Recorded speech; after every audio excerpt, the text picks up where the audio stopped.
Hey everybody, it is Philip and welcome to another edition of Friedman Adventures here from 22nd Street Landing in beautiful San Pedro, California. It is great to be back with you all again. I'm thinking, hold on, we're upside down here. Hold on a second. Yeah, we're all screwed up. All right, hold on, let me get this. Sorry everybody. I'm too heavy. We'll get this. Is this what we want? Let me see here.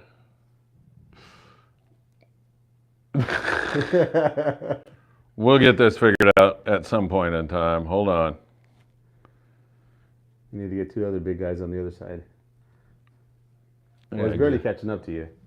I know, right? Yeah. So I think you were right the way you did it. Oh, really? Yeah. It looked like it was going to work? Yeah. Okay. Thank you. We gotta wait for it to catch up. Hey, folks.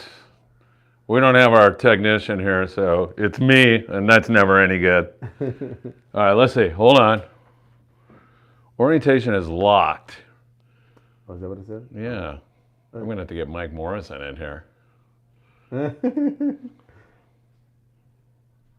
Hang on, everybody.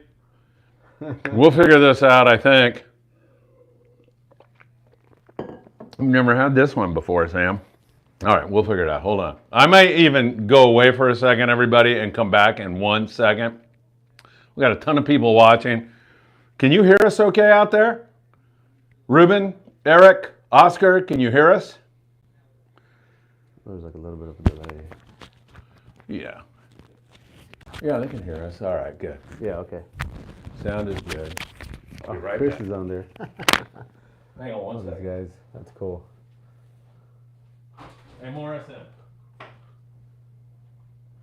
Morrison. Hey, come on. Please. I'm live and my thing's all screwed up.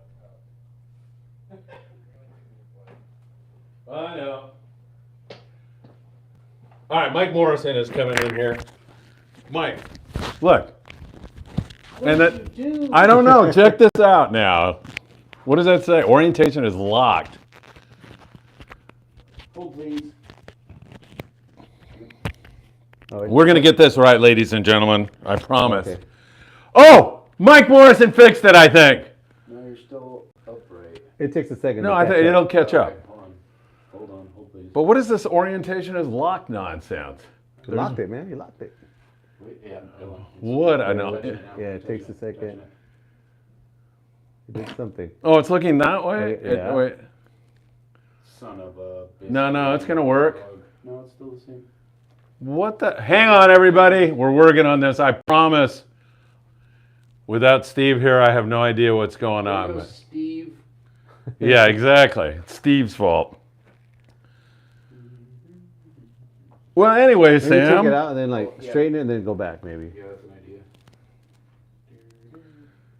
Okay. Yeah, so it'll work like that, right? Yeah. Like that, but it won't work. But we'd have to be sitting on. You were sitting on my lap. Yeah. I'm not doing that. You're not cute enough. Folks, this is Phil Friedman. I apologize for the job that Mike Morrison is doing here. Everything's going to be okay here shortly, I promise. Yeah, that's no good, though. How come it is? You nailed it? I think so. He hit Why? it. What did you hit? Some orientation thing? Yeah, in the settings. It might come back. It's a little crooked. It still says orientation is locked. Well, it might be locked in the right position now. Oh. Come on, baby, please. Yeah, he did something. Manuel, Chris, Ruben, Jeff, Eric, Arnie Man.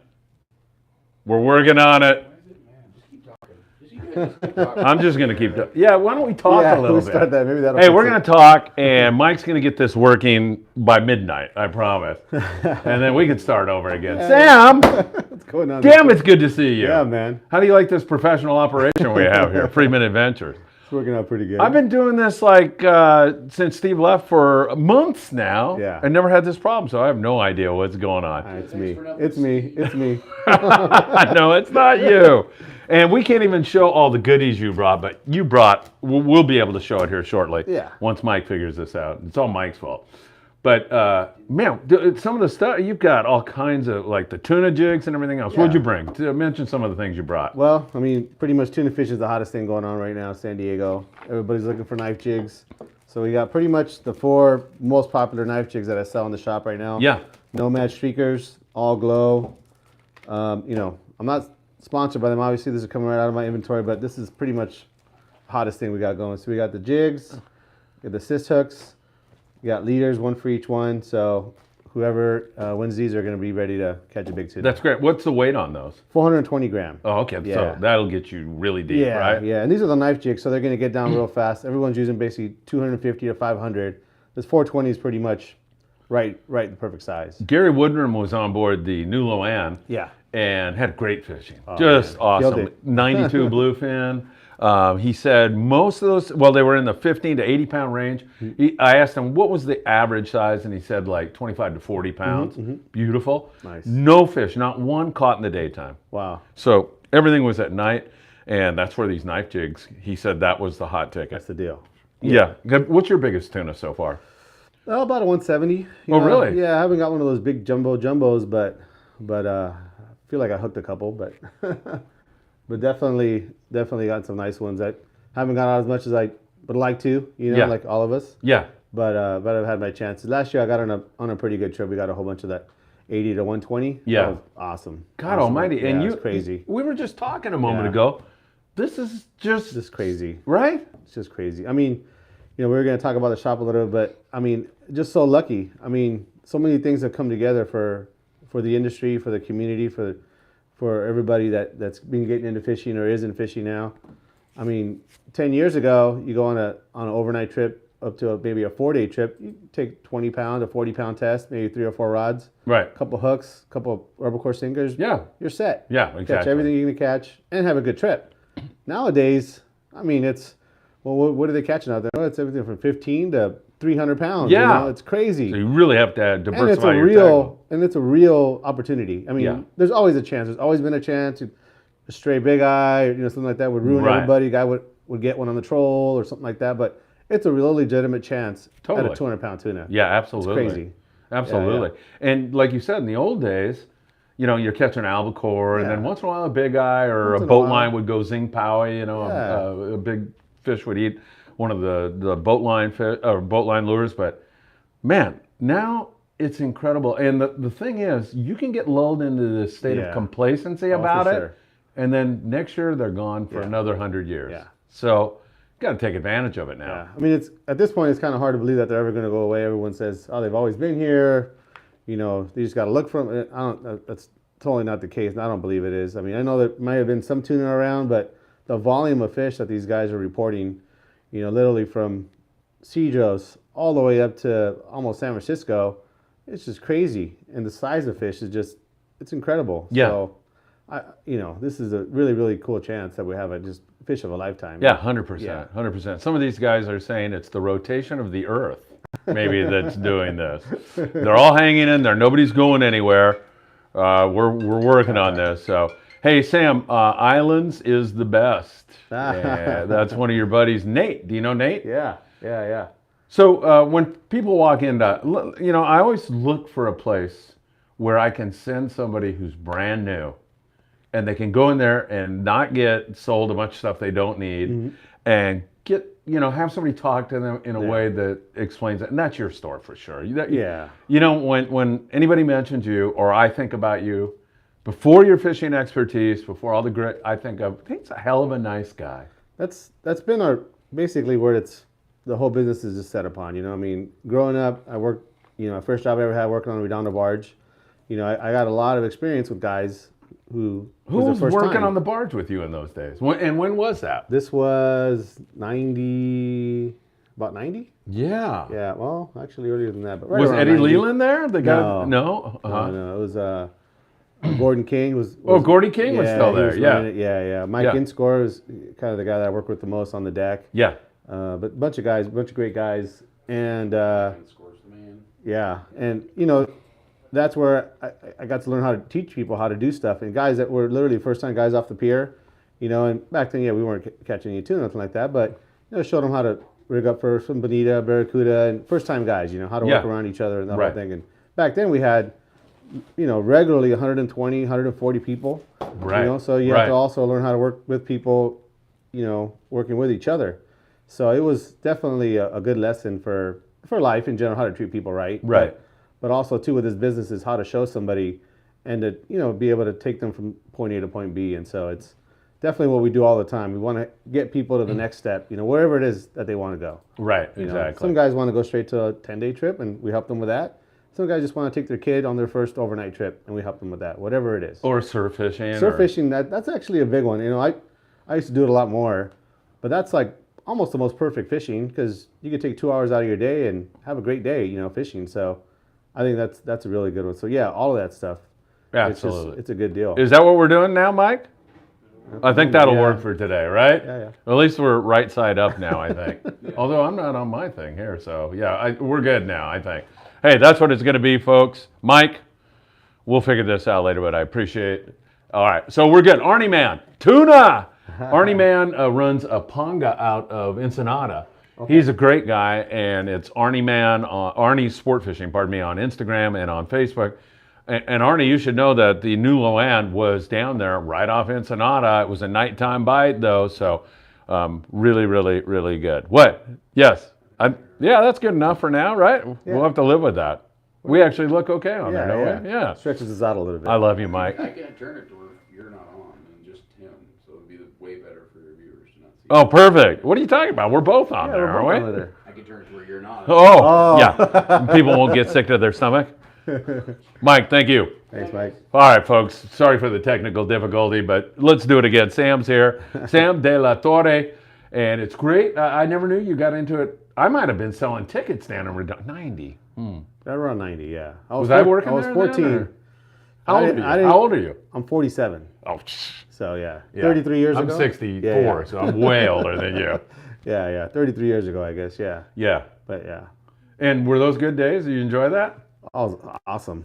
Basically walked up, same old story. You walk up, you ask if you can help out. Right. Because you're nuts about fishing. Yeah. So for me, it was a dream job, Yeah. it was awesome. It was definitely a cool job. Yeah, definitely. Anybody has a question out there, let's do it. All right, 540 singer Jeff. Sam, is there an issue with the Iser XXX supply? I can't find any in the San Gabriel Valley shops. Not that I know of. I just got restocked today or yesterday actually. So we have every size. In both the clear and the smoke. So I haven't seen it. That's something that may be coming. We really don't know what supply chain these days, but I haven't really seen that quite yet. We're fully stocked. We actually just got fully stocked just yesterday. Ruben Lopez says you and I have both lost weight. Have you lost weight? I'm trying. It's going slow. God, but you got to do it. I lost a ton of weight in China, and I put on like 25. I don't even want to. I'm back on it. I'm back walking again. I just sent down a photo to China because one of the co-teachers is very close with me, Shelley, and it was this beautiful picture with Patrick and Philip and his bride. Philip just got married. What was her comment? You're getting fat. So, the Chinese, they don't hold back. They're just like, you are fat. What are you, so now I'm trying to lose weight again. But Ruben, thank you so much. Appreciate it. What's the right time to splice your main line to your top shot? Right time? When is the right time? Oscar Geronimo wants to know that. Well, obviously when you're going fishing. Yeah. Oscar, you may want to clarify that a little bit. We're wondering. Jeff says he'll see you this weekend. He's coming to your store to buy something. Jeff's a great guy. Thank you for your service, Jeff. He's a vet. Do you know him? Yeah. Oh, okay. Yeah. Well, another thing we do a lot over there is rod building supplies. So all the pretty much Southern California rod builders at some point make it through our shop. We got everything there. Yeah. Yeah. So all those guys are pretty good to us. Really Sam, good to us. Were you catching sablefish in those days on the bar? Just after that. The guys were telling me that just 2 or 3 years prior, it was like sablefish crazy over there. Yeah, I wonder what happened to those things. I don't know. Man, we used to go out and you could drop a ganyan down and just smear those things. I was there maybe just around when they were catching those giant jack smelt. Oh, right. Like 5-6 pounders. Yeah, that was amazing too. Yeah. How about giant squid? Did you ever get? I got some of that. Yeah, that was I got pretty fun, Yeah, too. yeah, that was crazy. They Made wreak a mess. havoc on the environment. Yeah, Eat yeah. everything in sight. They eat each other. Yeah, I know. Yeah, that's crazy. I know. But yeah, I was around for all that. Yeah. That's great. And did you work at any other landing or on any boats? No, You just did the barge Just thing. did the barge thing, I mean, yeah, once in a while I would hop on one of the other boats that needed somebody last minute, but that was pretty much my place. I kind of aged out of there, probably around 19 or something like that, and went to school, and actually did work at Turner's for a little while, and did that for a little while. Kind of got on land. That was actually kind of cool. Yeah. But yeah, pretty much just did that for about That's 5-6 years. That's awesome. Let's see, Yuri DLT. You know that guy? Love island fishing tackle. Anyway, Nate, yo-yo or speed vertical jigging for Yellowtail at San Nick. Is he asking about the speed, I think? Yeah, speed jigging. Oh, yeah, Yeah, right. yeah. That's Can you talk about that? A little bit. Yeah. I haven't done it a whole lot, but I know it's something that all jigging types have, especially with catching tuna on them. But I know it works. I have a few buddies who do it with me on my long range trips. Yeah. And they get them. I can't say they get them any more than on a yo-yo jig. It could be something where you have to learn all the jig weights and all that stuff. But I've seen it work. I mean, I have seen a lot of guys catch them. It's a lot of work though to do that speed Yeah. jig. I don't know if you've ever seen somebody do that with it real fast or at it. Yeah. It's a lot. I've tried it. It's like you're sweating up a storm, Yeah, right? if I don't catch one in like 3 or 4 drops, I You're don't know. done. I don't know if I can do it anymore. So I think when it's biting, it probably does work really good, and Yeah. it's fun. It's like a little lighter tackle, but I would say for me, probably still just traditional yo-yo fishing. That's just what I know and what I think I can make work. Yeah. But I've seen the other stuff work. I have caught some fish on them, but I definitely, if 3 or 4 drops are going to wear me out, man. I know what you mean. Good friend of mine, good friend of yours, I just found this out earlier today, Diego Nuno. Diego, yeah. How do you know Awesome. Diego? On the From Royal the Royal Star? Star, yeah, Oh, yeah. okay. So Diego, when he heard you were going to be on, he Yeah. was, Sam, one of the best charter masters anywhere. He raves about you. He's an awesome guy. He's a prince of Yeah. a guy. Yeah, those guys on the Royal Star, I've been through working with Ed at Baja before I used to work at, Right. I had my own shop. Did a few trips on the Royal Star. Those guys have treated me so good over the years. Been doing trips with them for 15 years now, Yeah. something like that. And Diego came on, I guess must have been 6 years ago, 5-6 years ago, and he's been great. He's definitely one of our favorite deckhands, and Yeah. he treats our group so good. So yeah. Have you ever hats off fished to him. with him out of Ensenada? I haven't. He's invited me a few times, so I apologize. He's a great guy. I know we'd have a great time though. Oh my God, Yeah. is that fun? My kids and I have done it several times, and I mean, he just doesn't stop. Oh, He I fishes bet. hard. Yeah. And so we went out, it was a time of the year when there wasn't a lot. We went out to the Bonda Bank, caught a bunch of bitchin' rockfish, went into the coast, and then had great calico bass fishing. We were literally, Patrick and I were up in the bow as Diego and Philip, I think, were in the stern, and we were running home. It was pitch dark, and Patrick was looking up at the stars, and he was just like, he said to me, he goes, "This is one of those nights I'll never forget." Yeah. It was just such, that part of the Baja coast, Yeah. La Bufadora, and over there, it's just rugged and Yeah. beautiful. That's actually one of my favorite parts about these long range trips is, you're all done and you're coming up the coast, and all your stuff's put away. You're not going to fish anymore. Yeah. But man, that coastline is just awesome. Gorgeous, isn't it? Yeah. Yeah, and I just did a road trip down that way, and I love that. Yeah. That whole thing of just trying to find a new place to surf fish and Yeah. doing that whole thing. So, Ensenada's coming on, and I highly recommend that you fish with Diego. Diego, if you get a chance, please type in where we can find you on, I think it's Costa Baja, right? Yeah, Costa Baja. Costa Baja on Facebook. And I highly recommend you go with Diego. Now, when Diego's on the Royal Star, he's found a young kid who's aggressive and really good fisherman who's going to run the boat for him. And once again, the price is so reasonable. Yeah. And it's just a great Well, that's time. something you're always going to get down there is, the value is crazy, what you pay for what you get. It's crazy. I have fished down there in Ensenada and Point South Yeah. before. It's still, even today, for what it costs to go fishing nowadays, you go down there, it's crazy. For the amount of fish you can bring home, if that's what you want to do, you can bring so much, a cooler full of fillets. Yeah. For what? A couple $100 for like a whole week, Yeah. a couple days of fishing with hotel and everything. It's crazy. Yeah, I mean, crazy. when I give, like, I'll tell some friends, hey, you ought to go to Diego, and they go, well, how much is it? And I give them the price, Yeah. and they go, oh, per person? I go, Yeah. no, That's for the whole boat. that's 3 people, you know? You Yeah. can kind same thing with Arnie, you know, it's just, and I fish with both of them, so I can tell you they're, And the fishing is like really good. I mean, It's yeah, really granted, good. You can't always pick what you're going to catch. right. But I mean, it's really good. I mean, it's like really, really good fishing. So. A couple days ago, Arnie sent me some photos. He was trolling Rapalas, and they were catching some big yellows. Yeah. Big. Weather came up a couple days ago, and that's what I love about Arnie. Sent me a video of crappy weather, and then told me it's not biting. So Yeah. I like that. Yeah, You know, I yeah. don't want to hear they're biting when they're not biting. Yeah, yeah. So I know he's a good source. He is saying, by the way, I'll have a good report for you here shortly. On Thursday, he's going out for tuna. Arnie's going to go. He said, the tuna season's official, 18 miles away, looking good. Ruben Lopez. We got so many questions for you. You're a very popular guy. Got good guys around me. Telling you, man. Ruben Lopez, what line size do you use for a Colt Sniper 120 gram?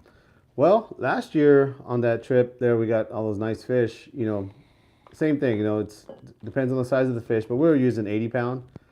But there were bigger fish around. There's a lot of 100-pound fish. But I would say most of the time, school fish with these Colt Snipers, you know, 40 pound, 30 to 50 pound probably be the range. But I'd say 40 pound would usually catch you up to 60, 80 pound tuna, you know, in case you do tangle with a bigger one. But if there's bigger ones around, you know, I'd put on some 80 pound and change the hooks. You know, and we have all these hooks available to us now, so no problem with just really easily changing the hooks. They have strong split rings. You can buy some strong split rings, and it's really easy to do. If you do that, you're set. Excellent, Yeah. excellent. I'm going to push the button here and spin the wheel, and we're going to Okay. give something away. All right.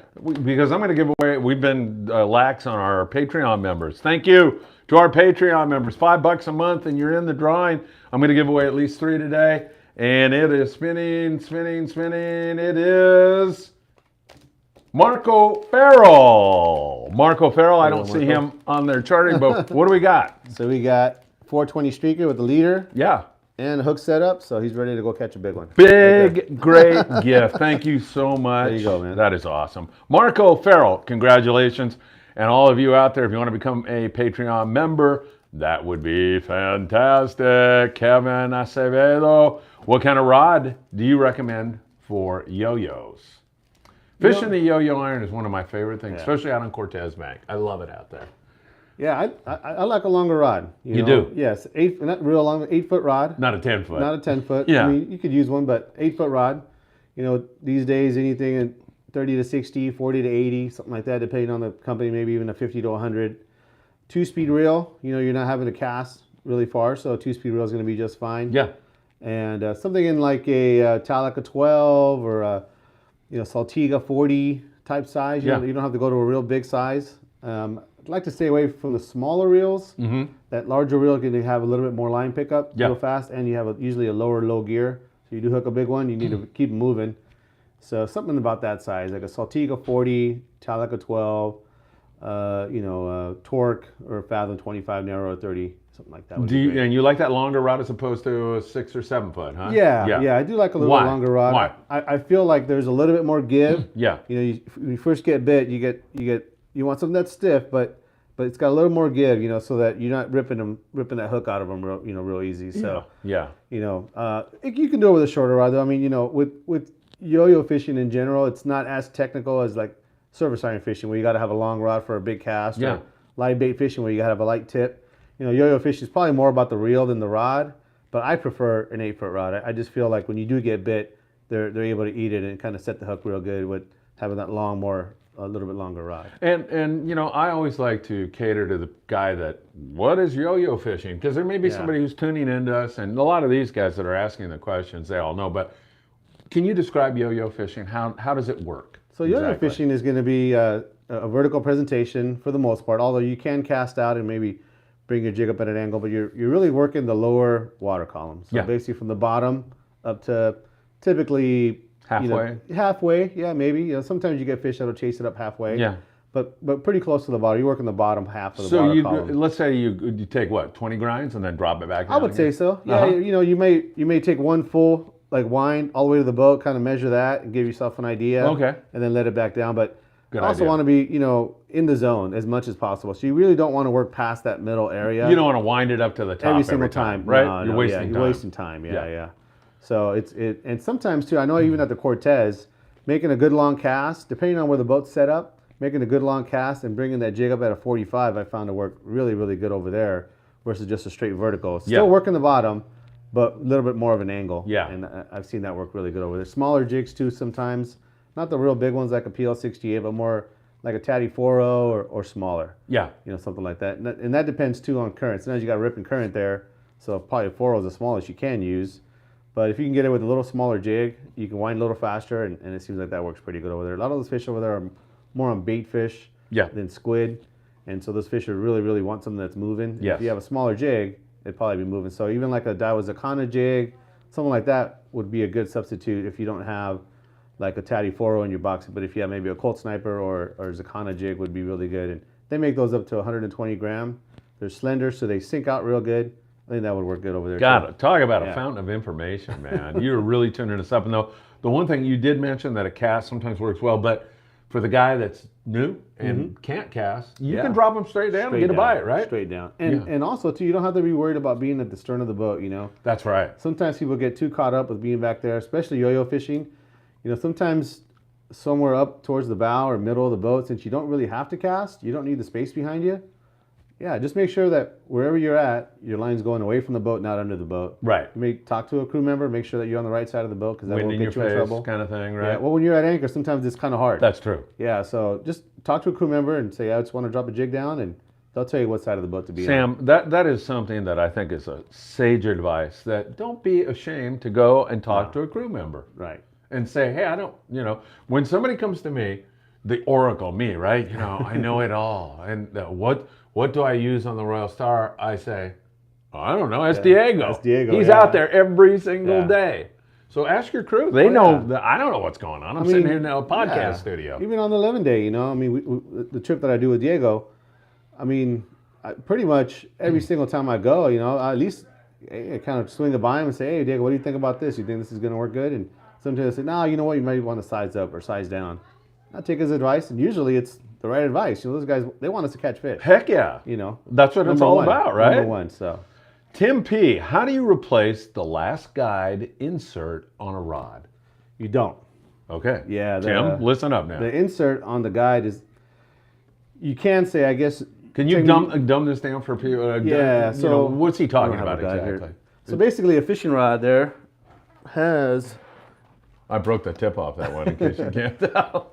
The guide here, it's the frame. Yeah. And there's the porcelain or a type of insert, right? Yeah. So I think what he's saying is if this were to fall out, how can I put it back in? You got to replace the whole guide. You typically have to replace the whole guide. I guess in a pinch, if you found some adhesive, you might be able to kind of line it with it, but it probably wouldn't last you very long. But because it's abrasive is the problem, or what? No, well, definitely if it cracked. Yeah. So if there's a crack in the guide, you don't want to put it back in because it's going to scratch your line up, cut your line. Yeah. But if it's intact and you're out, camping or something like that, and you can't go to a tackle shop, and if you add some adhesive, you might be able to get some in there. It might last you for another day or so.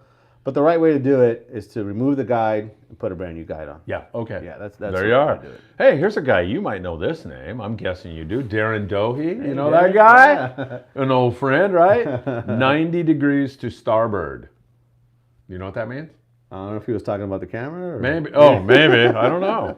Darren, are you okay tonight? Darren's a great guy. Hey, Diego's the greatest. We're getting people that love Diego. And Diego, Costa Baja Sport Fishing. The new captain is Alexis Yee. Another great fisherman. I guarantee you. I don't even have to meet this guy. I know that if Diego's got him on the boat. Yeah.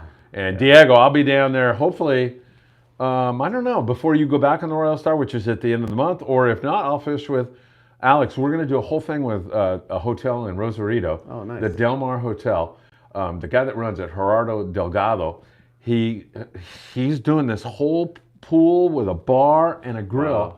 And the deal is, you catch your fish, bring it to him, he'll cook it for you. Wow. I'm not sure about the cost. I don't want to say it's nothing, but it's going to be minimal. Yeah. And, he's hoping Fresh you buy fish. some. Yeah, and then put, you got a pool there, and, Not that I want to see pretty Yeah, girls, but I'm sure there might be a pretty girl walking by. Mi amor, no por mí. You know, tango. I'm talking to my wife. My wife doesn't watch this ever. She doesn't care about this. So, yeah. So, I mean, we're going to do that. So I'm going to go down there and we're going to kick it off with a podcast. Nice. Hopefully with a camera that's not, doesn't have him and I upside down for the first half of the show. But yeah, so we're going to do that. Diego, good stuff. All right, 540 Slinger. That is Jeff back again. The captain and crew are the best people to ask for advice. 100%, right? 100%. No matter 100%. where you fish. Yeah.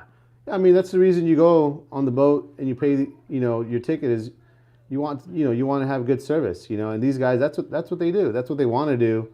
And they want you to catch fish. Right. I mean, it's always been that way. I know there's maybe some intimidation. You don't want to bother the guy or whatever, but you'll be surprised more often than not. If you ask them, they're going to be on your side making sure, because now they know, hey, you know what? I want to make sure this guy catches fish. And if he sees you doing something wrong, typically, if you already asked him, he's going to know, all right, let me help him out. So Yeah, right. that's the right way to be. And these guys know what it's like. I mean, back in the day, growing up, you go on the boats, maybe you didn't have that as much, You mean the crew helping out? Yeah, there was. It was a little different, Yeah, I mean, it some was boats- like you got there were times when, as a kid, when I was a deckhand on some of the boats, like Dad would bring his kid out, and Yeah. Dad didn't know what he was doing, and Yeah. they'd make, they'd laugh, and It was I'm a like, different time. I'm like, yeah, and I'm thinking, as a business model, this is right. stupid. Yeah, number yeah. one, and then just on a human level, On a come human on, level, yeah. this is kids looking at Dad, and Yeah. you guys are like, come on, show the guy how to do it. Yeah. Everybody in this world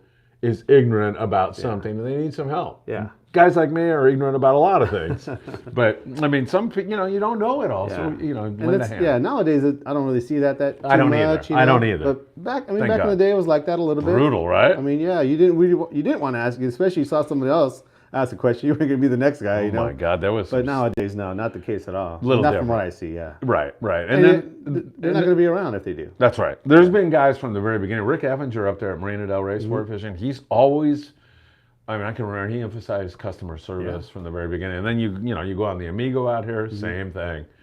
Customer service is the most important All thing. these guys that have been around a while, that's why they're around. I asked Tommy Rothery one time when he sold a Polaris Supreme now. Mm-hmm. I said, well, what do you look for in a deckhand? And he goes, it could be a guy that's never fished in it. I don't care about that. I'm looking for a guy with good people skills. Yeah. I can teach him how to fish. Yeah. I can't teach him how to be like you. Yeah. Well, That's a the people whole person deal. like you are. That's the whole deal. I mean, it's a special skill, I guess you can say. You try to empathize with the person, trying to figure out what they want. Yeah. Put yourself in their shoes, and you basically just try to get them where they want to go already. Right. You just tell them maybe they don't know how to get there, but you just say, you know what, since you've been there before, walk this way a little bit, and that's where it's at. 100%. Yeah, it's pretty simple, really, I guess, but yeah, that's what people Yes, want. it That's what skips people over want. some people. Some people just don't have it, that knack. I don't know what Yeah. it is exactly, but yeah, they're not PhDs in BS like you and I, or at least me. I'll tell you that. I think that's Michael asking, what kind of reel for rock fishing? You like a 2-speed or a 1-speed? I guess if you're doing some heavy duty rock cod fishing, maybe like lake cod fishing up north, maybe a 2-speed, but Not necessary? You don't really need a 2-speed. Really? Yeah. In Yeah. fact, one of the things that the last times I don't go rock fishing a whole lot, but I do a few times a year, I've gotten into some light line rock cod fishing using a bait caster. That actually is way more fun. I mean, with today's limits, there's no need to try to catch a bunch of fish right away. If you do that, you'll be limited out in like 20 minutes. Some of these spots, I know, right? Yeah. Why not have some fun? So single jig, like a 4-ounce jig, like an ahi jig or something like that, on a bait caster, a 400 size bait caster, and a bass rod. To me, it's way more fun, And they have all these, like slow pitch rods now too, with the light reels and the light jigs. That's way more fun, I mean, you can only catch so many anyway. And what I find too is that when you bring them up nice and slow versus like just You can spin them off if you go you can too spin them fast, off. right? Also too is the bladders don't come out as Right. aggressive. That's you can very release true. them easier. You get small fish, you can release them. Yeah. And you got a head shake like halfway up. At least you feel like, a little bit You more gotta fun. fight. Yeah, something, I mean, Yeah. you're going to take line or nothing, but at least you got a little head shake halfway right. up, with the light line. So that's, Right. I use a smaller reel. I mean, 2-speed, unless you're doing some heavy duty lake cod fishing, which I can see you would need it for that. But even then, I mean, But I like lighter gear. For You just mentioned slow pitch. Mm-hmm. Can you describe what that is, and is it effective? Do you like that Definitely methodology? for rockfish, 100%. Yeah. I mean, it works really, really good. Yeah. I mean, what is it? How do you do it? so a slow pitch is basically, a metal jig, not really one of these, but a smaller one. And a lot of times they're a little wider. And so they're made to flutter a little more. Do you have a recommendation on one, or A flat fall is a good one. Yeah. In a smaller size. Uh-huh. But almost any small jig, really, whether it could be FK jig or SK jig. I mean, I think Dow has those Mr. Slow jigs. Every company, there's a million of them out there. But I think the most important thing is having light line, like 30-pound spectra, not having 80-pound spectra, because it cuts through the water and you can fish a much lighter jig. Yeah. That's the whole secret is the lighter line. Yeah. You're catching maybe tops, if you're lucky, a 6 or 7 pound red. So, even 20-pound spectra is going to be just fine. Yeah. But that's the key, is using the lighter line. Great. I want to say hi to Janelle and Buddy, who are out front in the office making this all possible. I'm all screwed up today. I couldn't find my power cord for my Mac. So Janelle had her daughter come down here and deliver it to me. I thank her very much. It's her birthday in a couple days, her daughter.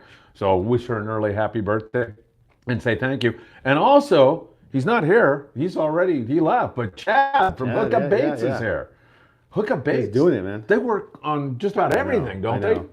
I mean, I was just as a denier as anybody else when they first came out. I was like, these things, I don't know. Because they don't look like nothing. Right. They really don't.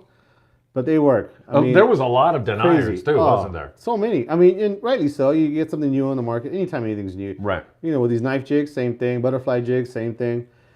And some things maybe work better than others. But I mean, on the Monte Carlo, I was a few years back. I was on a trip and we were fishing one of the rock piles, and a guy was fishing one of these hookup baits, and I mean, I would say 10-1 for everybody else fishing bait, fishing regular plastic. He outfished him 10-1? It was crazy. Wow. I was just like, this is like watching the infomercial. This is so crazy, Yeah. Went on an overnight trip a couple weeks later, same thing. Guy catch 2 yellows and like bass like crazy, and where nobody caught anything. And you're just like, this is crazy. Sometimes you think it's a coincidence, but now over the years, we've been carrying them. And I had so many customers that you have their own boat, they take their kids fishing. They used to carry, 10 or 12 boxes of plastics and everything else. All they carry is hookup baits now because they want their kids to have fun. And these things work so good. It's just, it's amazing. It's like it's like an infomercial type bait where you almost can't believe it's true. Yeah, I know. Eddie Leland came with my kids and I, and we went with Tom Durer on his boat out here. What is the name of it? I can't remember. What the hell is the name of that? Help me out, there's somebody out there. Anyway, we went to Santa Barbara Island, and Eddie, before we even started fishing, he goes, these hookup baits, man, they're so good. They work really good. And he's just, sheep's head, whitefish, just every single bait. I don't even believe he was putting bait on. He was just fishing the straight jig. And he goes, I don't know what it is. I can't figure it out, but it really works. I mean, it's kind of like in the days back when we were catching sand bass, people were using those whams, and it was like kind of a new thing, people were like, oh, these things, they're the magic, and back then sand bass you catch on almost anything, but these hookup baits, it's maybe it's certain types of fishing. I couldn't say they catch everything all the time. There isn't anything like that, but structure fishing especially, it just seems like they work great. I can't really see much that works better than that. We have the best audience in the world because Jeff, 540 Slinger, just saved me from my Joe Biden moment. I couldn't, where am I? What am I doing? Judith Ann is the name of Tom's boat. It's right out here. It's a great boat. So that is awesome. All right, let me get to Eric Ramos. Eric, thanks for being here tonight. Really appreciate it. Eric wants to know about your fly line techniques for atún. Do you speak Spanish, by the way? I do. ¿Tú hablas español? Yes. Ok, muy bien. Sí. Perfecto. Nací en México, pero me ¿De veras? ¿A dónde? En León, Guanajuato. Oh, I didn't know that. Mi familia es de Zacatecas. Oh, qué bueno. Okay. Well, we better answer in English. Yeah. Fly lining. Well, it's like the old saying, you got to pick a good bait. That's probably the primary thing. Number one? Number one, pick a good bait. Take your time, and if you're good with the deckhand, make sure you treat them right. Sometimes they'll pick out a good bait for you. Yeah. Guy in the in the tank, but pick a good bait. That's probably the number one thing. Is always going to be good. And once again, if you don't know how, ask a crew member. Yeah, ask a crew member. And even you have a hard time. Sometimes there isn't many good baits, and you have to wait. You might have to wait. Pick a good bait. That's number, which is hard sometimes because you want to just get a bait in the water. But hooking a bait different ways, you know, kind of being open to that. You know, Yeah. we get used to grabbing a bait a certain way and hooking it. And sometimes if you get to where you maybe explore different ways of hooking a bait, you know, butt hooking it, nose hooking it, shoulder hooking it. Sometimes for whatever reason the bait swims in a different way and the tuna seem to respond to it. So, do you recommend experimenting, or I do you do. recommend? You do. Okay. What I recommend is doing different ways so that you get proficient. Yeah. You know, because there are going to be days where doing it one way is going to work better, and if you're just not comfortable with it, it's going to be hard for you to do it. Because hooking a bait, as hard as it is, you know, to do it right. Yeah. And if you do something you don't know how you're doing, it's just going to be hard to do it right. So Yeah. I think being proficient at doing it different ways is smart. And maybe on that particular day you might try a few ways before you get something right, and then just do it that way. But knowing how to hook baits different ways, I think that's a really a big deal. Something that gets kind of overlooked. Yeah.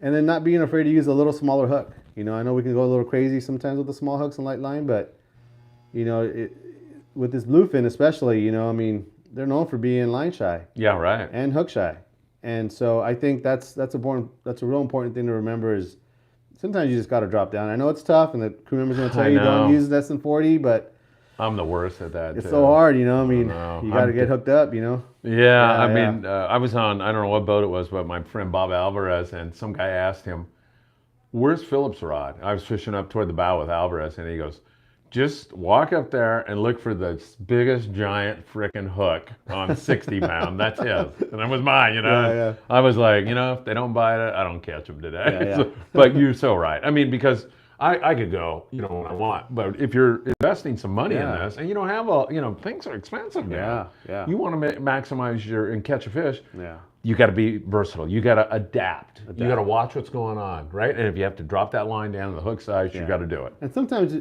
before you drop your line size, maybe drop your hook size. Yeah. You know, sometimes you could do that before, and that might be the key. You know, as far as where you cast, that kind of thing. You know, with this bluefin, a lot of times it's a long soak. You know, you might be a long soak anyway, so there's really not a whole lot of different places you're going to be able to cast. You got to get in line. You can't cast over people. Right.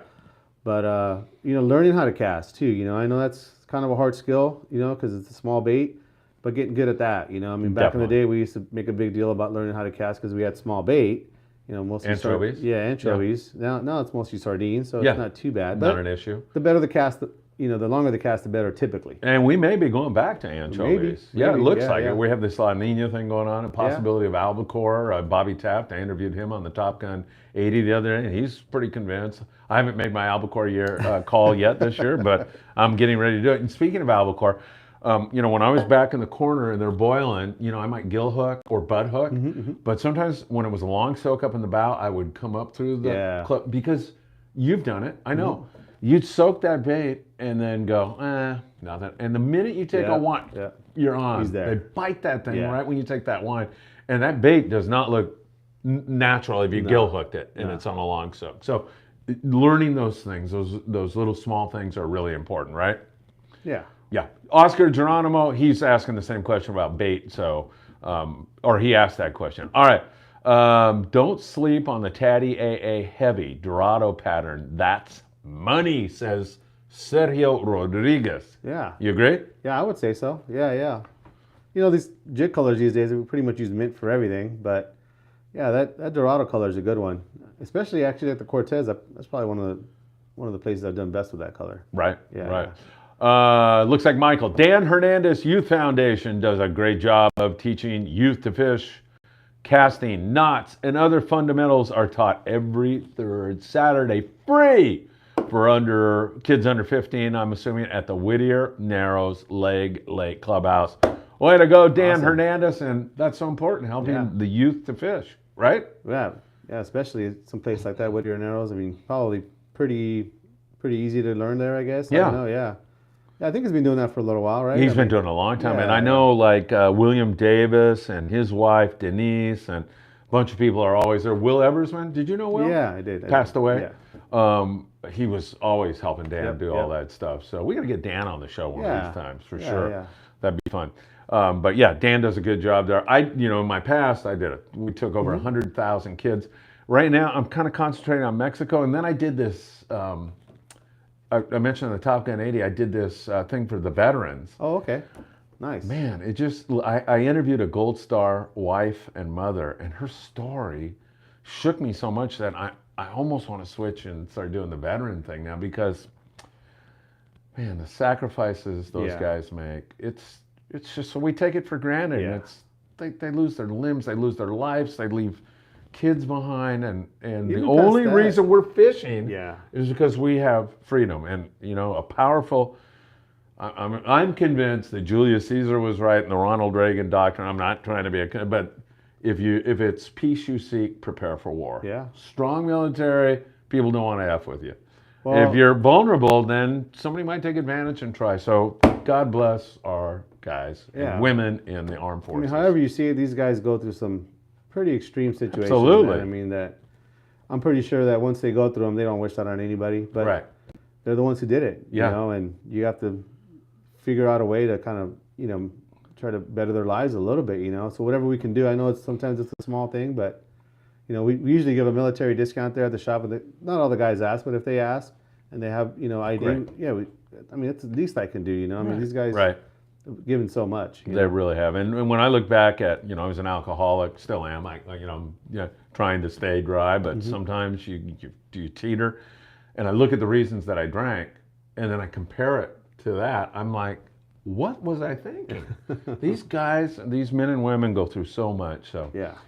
unbelievable. It's great you do that at the store. That's a wonderful thing. Yeah. Those guys, I had so much fun on that trip. It was such a great trip, surrounded by all those heroes and awesome. that Gold Star wife.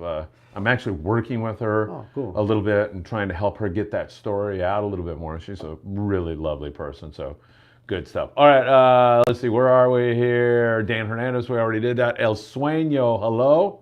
Doug Rubin. Doug, good to hear from you. I'm supposed to go fishing with Doug one of these times. All right, Kai Fish Killer. You know him? Kai Fish Killer. Do you fly line with the rod tip closer to the water or higher up in the air, maybe at a 30-degree angle? I do like it a little higher. Uh-huh. Yeah. Sometimes you get a little lazy, you know, and complacent, like you said, and just have the rod down. So the idea, you have more line out of the water, less friction of line in the water, bait swims better. Yeah. You know, to a degree, you get on a long suck, that thing's 100 yards out. Maybe it won't matter that much, a couple more feet in the water. But definitely when they're biting on the corner or maybe not doing a long soak, keeping your line out of the water is not a bad idea. Okay, good deal. Yeah. By the way, we just mentioned Chad from Hookup Baits. He'll be here on the 19th. Nice. Yeah, and He'll hopefully put on we'll a have good show, the camera, you know. Chad might look good upside down, though. You know. Next week, Mark Paisano Sr. will be here to talk about their trip to Hannibal Bank. Yeah. And talk about some great stuff going on in the Independence. By the way, I have an update for you Independence fans. Paul Strasser just checked in with me a second ago and said they are catching, doesn't have any numbers, but good yellowfin tuna fishing, and they're out on Hurricane Bank. So they're way out there. But wahoo and yellowfin tuna sound like they're biting. Fern Built, message retracted. You didn't say something about me that was bad, did you, Fern? It must have been about you, Sam. Could have been. No, I don't think so. All right, Michael, once you use a 2-speed for rock fishing, you'll never go back. That's what he says. What do you think? Maybe some of that real deep water with maybe 2 pounds of weight. Yeah. Like I said, I could see that. You get for some that, right? Heavy duty stuff, but if you can get away with lighter gear, it's a lot. It's a lot of fun. I mean, and like I said, with the limits these days, you know, sometimes, I mean, some of it's one chucklehead now, so Yeah, I know. you catch 2 on the one anyway. I mean, why not try to make it a little more fun? Yeah. If it's real deep and you have to use a lot of weight, I guess it probably wouldn't be a bad. So I wouldn't not take it. You know, you go fishing, you're not going to take just one rod. But if I could get away with my smaller gear, I'd way prefer that. My brother Paul and I used to fish a commercial boat called the Thunderfish out of Redondo. A guy named Barney Barnes owned it. He owned the Redondo Special way back in the day. And man, I'll tell you what, Sam, dropping 50 hooks. I mean, the rattle was incredible. We'd fish set lines, but we mostly rod and reel. And we could rod and reel in 3 days, 1.5 tons of fish. And for a couple dumb kids, you know, out on Tanner Bank, I don't even know if we had life jag. You know, we were invincible. We weren't going to do why we didn't die is a miracle. But you drop 50 hooks, man, and it's frickin' rattle. And so you're talking 2-speed reel. We had a 9.0 reel and just grinding away, and then stringing it around and you know, watching that thing float or feeling like, oh man, I'm frickin' sharked, you know, and those were really great times out there, and those were the days when, man, it was incredible fishing. Oh yeah. Yeah, I mean, Well, it was commercial, so good. no limit, So then, yeah, Right. 50 hooks, yeah, as many as you can get on, you know. Exactly. We even dropped 75 hooks sometimes, and coming up with 50 fish, 60 fish was not uncommon. It happened all the time. You wind on it until finally you go, oh, it's floating. It's floating, And here then we go. you look and it's just all red. So bitching. Those were good days. We hauled for Captain Kidd's fish market down there in Redondo. How long has that place been there? Forever, right? Forever, yeah. Yeah, there was a guy named Johnny Carr. Some of you people out there may even know, but John Carr, and I believe his kid took it over for a while, and then, I don't know, and that was a whole thing too, like, weighing the fish, and they're like, are you keeping your thumb on the skin? I go, no, I'm not, this is what I weigh. That was like, That place is kind of coming back, I guess, Is it? With Redondo Sport Fishing. Yeah, right. Those guys are doing a pretty good job over there. Yeah. Yeah. I mean, being as that's kind of where I grew up. Me too. It's kind of like sad for a long time. There was like nothing there, no bait, piers down, the whole thing. And Right. Now they're bringing it back, so. It's nice. Yeah, it's because kinda like cool. I have that feeling like you have, that kind of fun. That's where I grew up. Yeah, That's where I yeah. started. Yeah. Walked down to the Redondo Special one day, or I went fishing, and the guy, Howard Borbase, was the deckhand, and he's like, how would you kids like to scrub the boat and go fishing for free? Frickin' this is like, Yeah. the Holy Spirit has descended upon me and brought me, Chosen. Yeah, this is like the greatest thing that could ever happen. And then, back there scrubbing the boat with our deck boots on, people walking by, and you're like, hey, look at me. Man. And they're like, Shows me. look at these crappy, dirty kids, But in your head, you're this, Yeah. And it was great, man. It was great, and keeps you out of trouble. Keeps you, you learn work ethic. That's for sure. I mean, that's sure you did out on that bar too. Yeah. I mean, they used to call it a pier rat. Parents drop you off in the morning at the horseshoe pier. I mean, that's where I came from the pier to the short pier, and talked to the guys that let me on the boat. And it was just, it's something that I know my kids will never be able to experience. You can't drop your kid off, 12 years old at the pier and leave them there all day. Right. Nowadays, but back then that was normal, I did that, right? Yeah. So pretty special. That's one thing that I feel like I'm just so blessed to have lived kind of in between these little eras. Yeah. Between where you could ride your bike to the beach at, for 5, 6, 10 miles, whatever that is, from Torrance to the beach, and not even a big deal. Right. Nowadays, you just can't do that. Right. And it's probably never going to happen again. Probably not. So you kind of get to see both sides of it now, and so it's pretty cool to have lived through that. I really appreciate it. Oh, me too. Me too. I can remember jumping on the Pursuit at night, like going albacore fishing or whatever. And my brother and I would look in the parking lot. My mom was flashing her lights. That was, and then she'd be back, or my dad would be back, and they were, supportive of us in that. And it was just really fond memories of Redondo. And Redondo, at one point, was like it's like here. The big thing. Yeah, pretty much like here. Yeah. Like, all the boats, all the people, good fishing, albacore, the whole deal. Best overnight boat, 2 good half-day boats, 2 good 3/4-day boats, a lot of bait. I remember even fishing on the Horseshoe Pier, bait boat would come and drop live bait on the pier. It was just, Redondo was where it was at. Oh, totally. Yeah, and so many good people came out of there. A lot of the captains of long-range captains came out of there. Yeah. And boat owners, a lot of the guys here came out of there. Yep. It's really produced a lot of talent. Keep those questions coming. We still have a ton of questions to get to. But let me just mention for a moment to follow us on Facebook, Friedman Adventures, on Instagram, and now on TikTok. We're also over there on TikTok. I can't believe I'm doing TikTok. I thought that was for kids, but we're doing TikTok now, so you can follow us there. We have a lot of fun. And let me mention a couple of sponsors. 22nd Street Landing in San Pedro, where we're at. Beautiful tonight, wasn't it? Awesome. I know, Awesome looking out at there. the fleet sitting there, and it's a gorgeous night, and it's going to get warm here. Daiwa is our rod and reel sponsor, and they put out some great product, don't they? Great stuff, yeah. Yeah, their logo's right over your shoulder there. So. They've actually been probably better on supplying us, Really? the other companies. It's been good. Good. Yeah, and it's good products. And So I know it's they're awesome. struggling with their supply chain. Everybody is. Everybody is, but they're doing really good. That's great to hear. Opsin Fluorocarbon, Opsin USA. Put in FA at checkout, and you'll get a letter from Greg and a note. CCA, doing a good job out there protecting fishing. Fish Taco Chronicle magazines. You can hold it. Oh, nobody can see it, can they? Maybe they can. There it is. He'll kill me too. Yeah, oh, really? Yeah, I got that in here. Oh, perfect. Fish taco and the Malahini out of San Diego. Malahini with my friend Bill doing such a great job down there, Bill Wilkerson. And finally, Ventura Sport Fishing, Tucker McCombs, the Endeavor, and they've got the local thing going on now. They've got the California, which is the old Matt Walsh. Yeah, Fun great memories platform. there too. Yeah. Yeah, so they've got that, and Steve Virtue's running that. I don't know if you know Steve, I but don't know, great yeah. guy. Heard of him? Yeah. Super good guy. Yeah. And then we got the Island Spirit doing 3/4 day, and that's Cody Rogers. And Cody checks in with us on a regular basis. Great fishing up there. Go on a local trip. You will not regret it. Good fishing. 805-676-3474. Sharp. Yeah, and really, really good stuff up there. All right, let me go back to a question and keep those questions coming. I'm going to do another Patreon drawing here. Maybe we'll do more than. We got a lot. So yeah, you All right, we can keep just them coming. Keep them coming. All right, we'll keep going here. Yeah. All right, let's see. We've got where am I here? Doug Rubin on El Sueño says the Yellowtail are biting La Jolla. That's great. Good to hear that. Good on you guys for bringing up the vets. So Chris, thank you, Chris, for saying that. But man, I tell you, right? Chris Inslee? Is that Chris Inslee? Yeah, you know Chris? Yeah. Okay, Super very great good. guy. All right, Tim P. And speaking of Ventura Sport Fishing, they just had to go around on the big halibut and white sea bass on the Endeavor.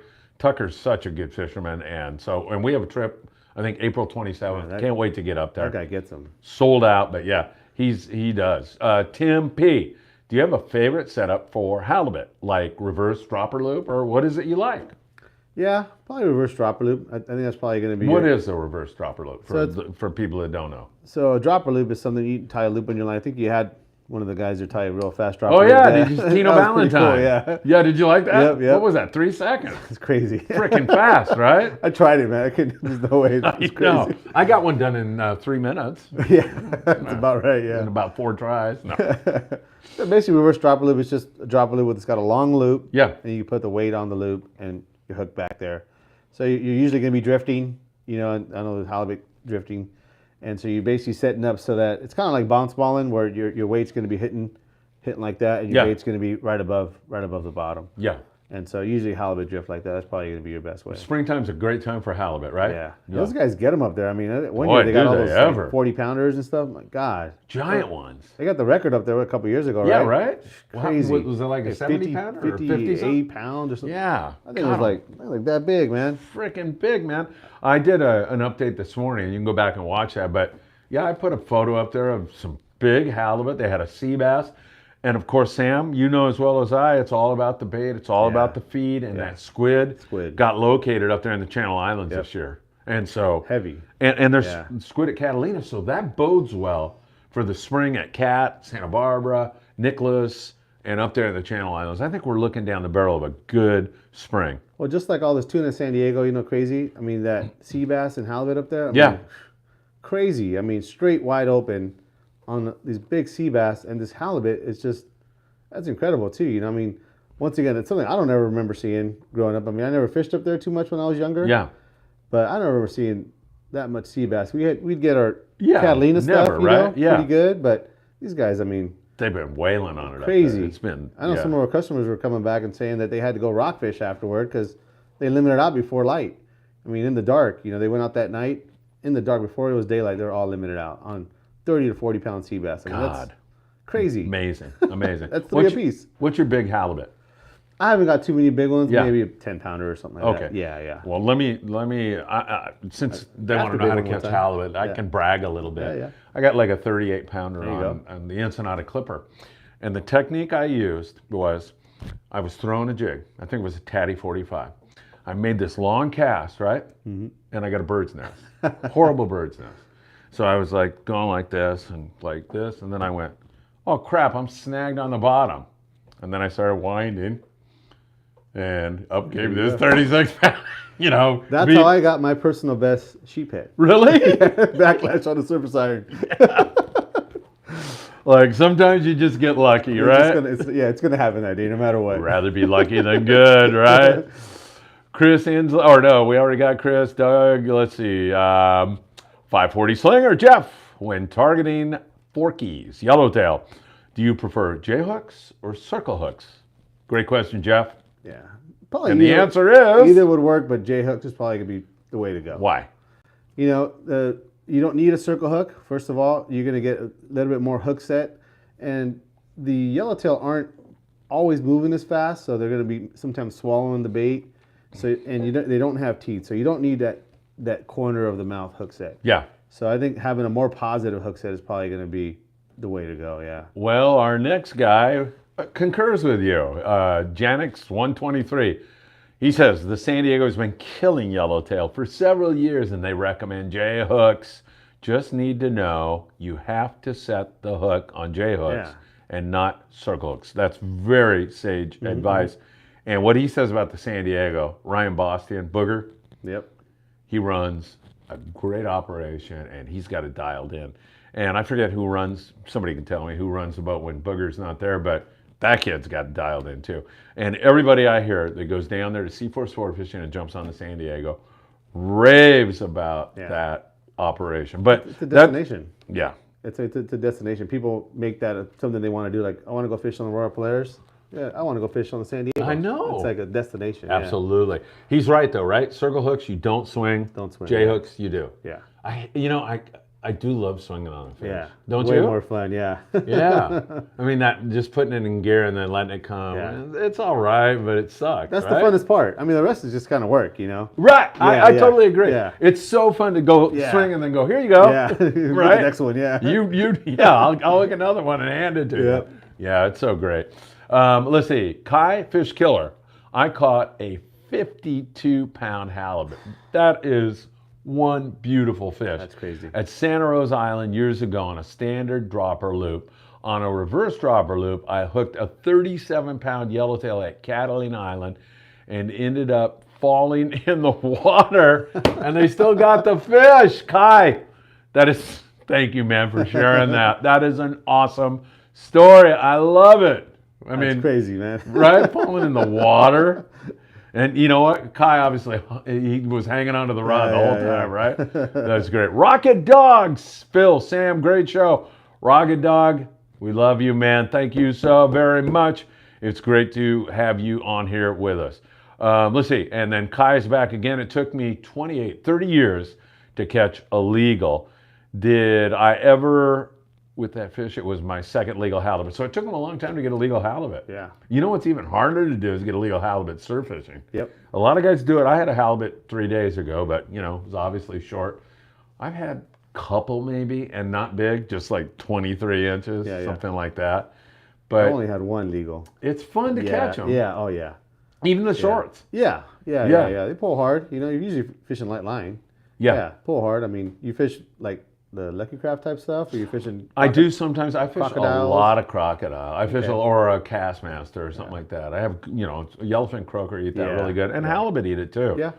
And Drop so shot. I usually drop shot. that's really good, right? My kids do that. Yeah. And they say it's A little really boring effective. sometimes, but when they're biting it, it's like every cast. Drop shot again. There's maybe novice guys listening. What is a drop shot? So it's And basically how do you fish that for halibut? yeah. So it's rigging up your hook right in line. You use a Palomar knot to tie onto the hook. Bring the line back through the eye of the hook.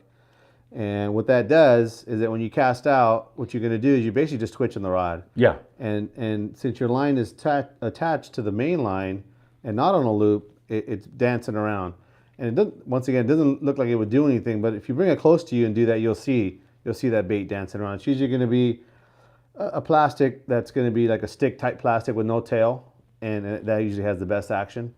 And they love it. The only thing about it is that when you make a cast, it takes forever for each cast. So if they're not biting too good, it does kind of put you to sleep.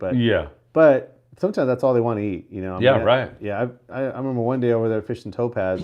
I think me and this other guy were fishing. We probably had like 30 halibut. I mean, it was like every cast. Really? Yeah, it was. I mean, obviously they're breeding there or something. I don't know what the hell they were doing. There were shorts, most of them? They're all shorts. But who cares? But man, right? that was fun. 30 halibut. Yep. Yeah. It was crazy. Yeah. It was every cast. Yeah, that's bitching. So and I was fishing crocodiles right before, not one, and I saw him fishing a drop shot. I'm like, okay, re-rig, first cast. So that's awesome. Yeah, that's what they wanted to eat that day. And we've got these grunion runs going on. There was one last night. I promised everybody I was going to go film it. I've been burning the midnight oil lately. Mexico, San Diego, here, there. So my alarm went off at midnight last night. and I gave my alarm clock the middle finger of my phone. I go, if I jump up right now, I'll do it, but I did. But there's been copious amounts of grunion, and of course, predators follow all that in, right? Yeah, yeah. Where have you been seeing the grunion at? Over there in Seal Beach, Okay. Cabrillo, there's been guys giving me reports. Long Beach has been really good. I don't know about the Santa Monica Bay. I don't know if anybody out there has heard been to the reports Santa over Monica there. Bay. I haven't really either. But Nathan Hernandez called me. I was coming in, I don't know, or he sent me a message on Messenger on Facebook, and he wanted to know what beach to go to and when to go. And so I was trying to tune him up. I hope he gets out there and has a good time and really gets to do it. It's fun. You know? It It's is a actually. great If thing, you've never right? done it, it's pretty cool. A lot of people think it's like snipe hunting, like it's fake, like it really doesn't exist. It really It is, does yeah. exist. It's hard to believe, but it does exist. Right, totally. Let's see. I don't want to skip over anybody. Dino Richetti. Dino's a great guy. He was out with the vets, took great care of the vets. He sent me down to Collinette to a beach to catch perch. I screwed that up, didn't I, Dino? I went to the wrong beach, but we still had a great time, and I thank Dino. So Dino says, oops. Yeah, I'll get Dino, and then I'll go back to Tim. Being from San Diego, I need to get up your way. Phil and get some sea bass. Great show, guys. Thanks for sharing your knowledge. You do, Dino. You got to come out on one of these Friedman Adventure 2 days. There's 2 spots left on the Amigo. June 15th, we got that. So you know what happens Nice. on June 15th. Yeah, yeah. Limit 3 goes to sea 3. bass, yeah. and all the indicators are good. And we can go up north or we can stay here. And then we have one in July 5th with the guys on the Pride, and I think we got 6 spots left. Endeavor sold out, and most of our trips are good. So that's great. Dino, I'd love to see you, and you're a prince of a guy. I watched you interact with the vets, and you did such a great job. Tim P., do you prefer hooks? You got a lot of questions. You're very popular. I can see why. This is a great I mean, just the way, you're a great guy. You're great. You got great knowledge, and you're a super good guy. Do you prefer hooks with a ring or without a ring? Well, when I bought hooks at your place, you bought me a ring. It was quite lovely, actually. Still have that. Where's that at? I went to the pawn shop the other day. They told you get that out of here. It's fake. Yeah. Yeah. Tuna fishing, once again, light line, maybe a ring most of the time. I think as you go heavier in line, 50, 60 pound test where the line is heavier, probably going to be more with the ring. Yeah. I would say 20 to 30 pound test, you could probably, skip the ring if you didn't want it, because I know they're extra money. You don't always need it. But I'll just buy all ring hooks myself, just because that way I'm only carrying one kind of hook. Yeah. But I think there's a lot of times you don't need it. Yellowtail fishing, maybe not so much. Fishing 25 pound, probably not so much. But when you get into tuna fishing and you're fishing 60 pound, big line, the hook, I think, does help a lot. Yeah, for sure. And rings do what? What's the rings. advantage? So basically, it's a pivot point. It adds to the hook, and it will swing around, so your bait's able to swim a lot easier. Because as the line gets heavier, it constricts the movement of the hook, and so you add that ring, and it's able to swing around. Perfect. Yeah. All right. Let's see. We've got Jeff, 540 Slinger. Again, tuning me up. Well, Jeff, you're my consultant. Yeah. Matt runs the San Diego one. Booger is Yes. running it. Thank you so much for that. Janix 123 size 2 hooks for local yellowtail. Yeah. Is that good? Fine. Yeah. As long as they're the right, they're not too thick. You can't go too crazy. They make so many hooks now. You can even get a size 2 hook that's like way too heavy. So just something moderate. Yeah. All right, very good. Ruben Lopez wants to know, how do you fish the sinker rig for atún? Atún de aleta azul, right? Bluefin tuna. Bluefin tuna. Yeah. Or he didn't say that actually, but he said for atún. I'm sure that's what it is. Yeah, I'm sure it is. I mean, Gracias, Ruben. Good question. it's in a way just like the flat falls or the knife jigs. You got to kind of get in the zone, and to do that, you want to make sure your line's marked, on your reel, so you can see where you're at. And probably one of the most important things is not letting your bait down too fast. You get all tangled up in your line. Yeah. And so getting down in the zone is probably the biggest thing. But then after that, one thing that a lot of guys don't do is you move your bait. You get it down, just like your jig, you're going to kind of work a zone. So you want to get down to 250 feet, wherever the captain's telling you, 280 feet. You get down to that zone, maybe go a little bit past it, come back up, go down. You want to kind of be moving your bait a little bit. That's probably going to be the the biggest thing. And number one, don't let it down too fast and work the zone. And move that bait. Yeah, That's not really real fast, not like a jig. Yeah. But you kind of want to. It seems like with tuna, I don't know if it's bluefin or something like that. That's more than the yellowfin, but they do seem to be kind of like stuck on the depth. Like it doesn't seem like you're going to see a tuna, streak up and come from 300 feet down and bite your bait on the fly line. It seems like they're down there and they just stay down there. Yeah. And so when you're letting your bait out, you sometimes are not right at that depth. Even though you have your line marked for 300 feet, doesn't mean you're 300 feet down because you got scope. Yeah. So you want to work a zone and try to basically you're finding that right depth. Yeah, for sure. Yeah. Sam, we're talking to Sam de la Torre from Island Fishing Tackle in Carson. How do we find your place? Do you have a website? Give us all those details. I do have a website. It's not the most up-to-date website Yeah, here. mine either. Yeah. But it does have our address on there. We're at 21809 Avalon Boulevard. We're pretty centrally located right off the 405 in Avalon. Perfect. Yeah, between off the 405, the guys are out of town. Off the 405 between the 710 and the 110. Yeah. Just south of the 405. And hours? We're currently right now we're doing 10 to 6 Monday through Saturday. I used to do Sundays as well, but take a day off now. Yeah, you got to go to La Misa, right? And got to spend time with the kids. I got true, two yeah. little ones. 10 to 6 Monday through Saturday. Very good. Okay, so you're closed Sundays. Closed Sundays. Okay, very good. Tons of questions still coming in. We're a long way from over on this this podcast. And before I go to the next question, how old were you when you came to the United States from Mexico? 2 months. Oh, okay. Yeah, so, that was a baby. Yeah. yeah, and you were Zacatecas, you said? That's where my family's from. Yeah. I was born in Leon. My mom and dad were working there at the time. Yeah. But yeah, 2 months old. Yeah. Yeah. And do you ever go? Do you go back to Mexico very often? I haven't lately. Kind of different down there. Right now with what's going on, but in that central part of Mexico. But Yeah. as a youth, probably up until I was probably 14, I went down there almost every summer. Yeah. Until I started working on the boat. But almost every summer, we'd spend about a month or 2 months down, almost the whole summer. So once again, another thing that I'm blessed to have had that my parents do that. Sometimes you think, oh, you send the kids down there, they don't have to worry about them all summer. And that's probably part of the reason to have someone take care of me down there, my family, my aunts Right. and my grandmother. Right.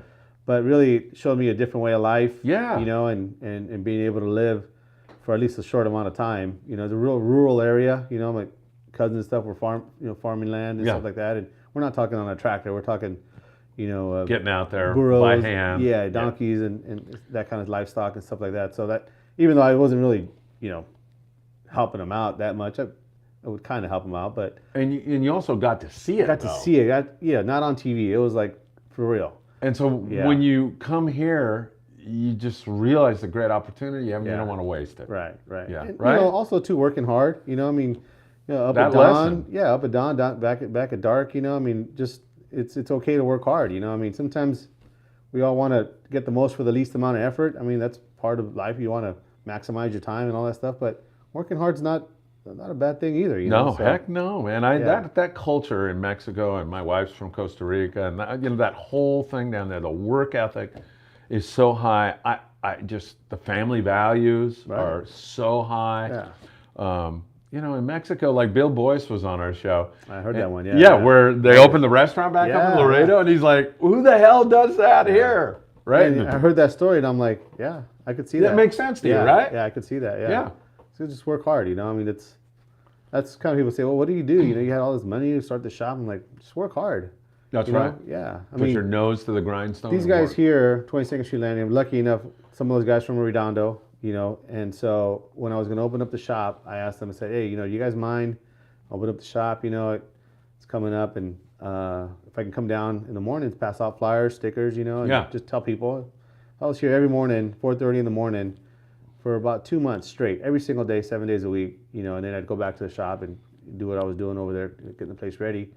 I was down here, every day, and it's like, people are like, that's crazy. I'm like, I don't really Not understand. crazy. I don't understand what you're talking about. Right. Just working hard, nothing wrong with that, When I started 976 Tuna, I went from landing to landing, Yeah. putting flyers on cars, trying to avoid security guys that were saying, yeah. "Hey, don't put anything on the car." I even went to tackle stores. Yeah. I tried to focus my marketing a little bit. Like I didn't go to Nordstrom's and put it on the women's cars that were shoved, but I put it in places where I thought it would get.